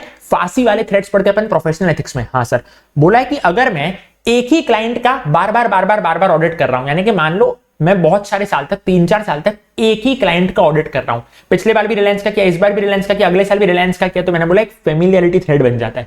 क्लियर है क्या? यस सर क्लियर है। उसके बाद he also explained that he has already completed 7 years as an engagement partner and has decided to continue as an engagement partner for the next year as well. Firm's policies permits that an engagement partner can continue for 15 years. Firm की policy, CA firm की policy तो ऐसा बोल रही थी कि आप 15 साल तक रिलायंस का ऑडिट कर सकते हो, लेकिन अगर तुमको याद हो SQC 1 में मैंने तुमको बताया था खाली 7 इयर्स तक ही तुम ऑडिट कर सकते हो, उसके बाद नहीं कर सकते हो। और यहां पे बोला है कि 7 इयर्स आपके ऑलरेडी कंप्लीट हो चुके हैं, तो अब अगले साल आप ऑडिट नहीं कर सकते। क्या बोला है? Existing partner of a listed company can not serve as an engagement partner beyond 7 years. Simple है कि हाँ, बोला है क्या CA Maulik serve another year as the engagement partner? क्या आप अगले साल 8वें साल कर सकते हो? क्या? मैंने बोला नहीं कर सकते, खाली 7 इयर्स तक ही कर सकते हो। अगला MTP2 नवंबर 24 का इंपॉर्टेंट इंटीग्रेटेड केस सिनेरियो, बड़े ध्यान से देखना। ऑडिटर ने रिक्वेस्ट किया मैनेजमेंट को कि प्लीज मेरे को financial statements preceding previous year के भी दो। ठीक है, कब तक के? 25 मई ऑफ द करंट ईयर, यानी बोलता है इस साल के भी दो और पिछले साल के भी दो। चलेगा क्या? मैंने बोला बिंदास तरीके से चलेगा। Auditors have the right to ask both the details. आप इस साल के भी मांग सकते हो, पिछले साल के भी मांग सकते हो। मैनेजमेंट का कंटेंशन था कि भाई आपका हक ही नहीं है। मैनेजमेंट ने ऑडिटर को बोला आपका हक ही नहीं है, तो मैंने बोला मैनेजमेंट गलत है, मैनेजमेंट ऐसा नहीं बोल सकता। Managements contention that it is out of the scope of audit is wrong. ठीक है, मैनेजमेंट ऐसा नहीं बोल सकता। क्वेश्चन में बोल रखा है कि मैनेजमेंट क्या था? मना कर रहा था। मैनेजमेंट ने क्या बोला? मना कर रहा था कि भाई हम तो ऐसा डिटेल नहीं देंगे क्योंकि ये स्कोप के बाहर है। तो मैंने बोला ऐसा कुछ भी स्कोप के बाहर नहीं है, सिंपल है। अगला देखना, messrs M and company chartered accountants is a newly started firm. एक नई सीए फर्म खुली है, ठीक है। अभी वो सीए फर्म नई खुली थी ना, उनको पहला ऑडिट मिला। एक्साइटमेंट में मान लो मैंने कल ही नई सीए फर्म खोली, मेरे को पहला ऑडिट मिला, तो मैंने वो ऑडिट एक्सेप्ट कर लिया without paying attention to the relevant procedures. अब तुमको पता है जब कभी भी मैं किसी का ऑडिट एक्सेप्ट करूंगा तो मेरे को उसके प्रीवियस ऑडिटर से कम्युनिकेट करना पड़ता है। हाँ सर कम्युनिकेट करना पड़ता है। इन लोगों ने ऐसा किया ही नहीं, बस हवाबाजी में फटाफट इन लोगों ने काम कर लिया। तो मैंने बोला ये गिल्टी ऑफ प्रोफेशनल मिसकंडक्ट हो जाएंगे as per clause 8 of part 1 of first schedule, जो कि कम्युनिकेशन के बारे में आता है ना, आपको कम्युनिकेट करना पड़ता है प्रीवियस ऑडिटर के साथ। यहाँ पे एक बात को ध्यान रखना है, यहाँ पे इन लोगों ने क्वेश्चन में साफ नहीं बोल रखा कि आपने कम्युनिकेट नहीं किया है। क्या बोल रखा है? Without paying attention to the relevant procedures. तो समझ जाना जब भी ऐसे टर्म का यूज हो ना, without paying attention to the relevant procedures, तो बात चल रही है क्लॉज नंबर 8 की ही। Getting my point? Yes sir, we are getting your point. अगला देखना, messrs hire private limited recruitment agency contacted mister Shyam regarding a vacancy in one of the leading manufacturing company. मैं हूं श्याम, पता है मैं क्या हूं? मेरा एक सीए फर्म है, ठीक है, ओके। मैं एक सीए फर्म में बेसिकली पार्टनर हूं। क्या हुआ ना, मेरे को एक कंपनी से ऑफर आया, ठीक है। हाँ, कंपनी से ऑफर डायरेक्टली नहीं आया, एक रिक्रूटमेंट एजेंसी के थ्रू आया। कंपनी को एक सीए की जरूरत थी, तो उसने रिक्रूटमेंट एजेंसी को बोला, रिक्रूटमेंट एजेंसी ने मेरे को बोला। मैं अभी क्या था? सीए फर्म में पार्टनर था। मैंने रिजाइन मार दिया पार्टनर के रूप में। मैंने क्या मार दिया? रिजाइन मार दिया। मैंने बोला अब मैं वो कंपनी ज्वाइन करूंगा, ठीक है। तो एजेंसी ने पता है क्या बोला, एजेंसी क्या थी, अभी मिडल मैन थी एजेंसी, तो एजेंसी ने बोला मेरे को तुम लोग कुछ पैसा दो 0.2% ऑफ द सीटीसी, कंपनी जो मेरे को सीटीसी देने वाली होगी ना, एजेंसी ने बोला 0.2% मेरा, सिंपल है, हाँ एजेंसी ने क्या बोला 0.2% मेरा। मैंने अभी तक उसको पैसा पे किया नहीं है एजेंसी को, लेकिन मैं एग्री कर गया हूं पे करने के लिए, क्या मैं गिल्टी हूं क्या? मैंने बोला हाँ sir, Sham is guilty of professional misconduct as per clause 1 of part 2 of first schedule. मैंने बोला था आप चाहे पे करो, आप एग्री टू पे करो, आप अपनी सैलरी शेयर नहीं कर सकते हो, ठीक है, हाँ एग्री टू पे भी उसमें कवर था, खाली पे नहीं, एग्री टू पे भी उसमें कवर था। अभी यहां पे क्या बोला है ना, क्योंकि उसका friend was a manager at the agency, he received full discount on the invoice, यानी कि बाद में क्या पता चला ना, बाद में ये पता चला कि आपको पे करने की कोई जरूरत नहीं, आपको फुल डिस्काउंट मिल गया। भाई क्वेश्चन में बोला हो डिस्काउंट मिलेगा नहीं मिलेगा, भाड़ में जाए, तुमको एग्री टू पे शब्द दिख गया ना तो तुम गिल्टी हो जाओगे प्रोफेशनल मिसकंडक्ट के लिए, it's as simple as that. आखिरी, mister Ghanshyam was engaged as registration authority for obtaining digital signatures. क्या घनश्याम गिल्टी है क्या? मैंने बोला नहीं गिल्टी है, mister Ghanshyam is not guilty of professional misconduct, क्योंकि अगर तुमने ईएसबी के डिसीजन पढ़े हो ना तो उसमें साफ साफ बोला गया था कि डिजिटल सिग्नेचर का काम तुम बिंदास तरीके से कर सकते हो, कोई भी तरीके की रोक नहीं है। इसी के साथ अपने सारे के सारे एमसीक्यूज हो गए हैं, RTP, MTP, BOS portal, integrated case scenario, सारे के सारे। लाइक करो वीडियो को, शेयर करो ज्यादा से ज्यादा दोस्तों के साथ, और कमेंट करो yes I will definitely score 70+ in CFA and audit. Like करो भाई साहब, चैनल को सब्सक्राइब करो। चलो सर चलो।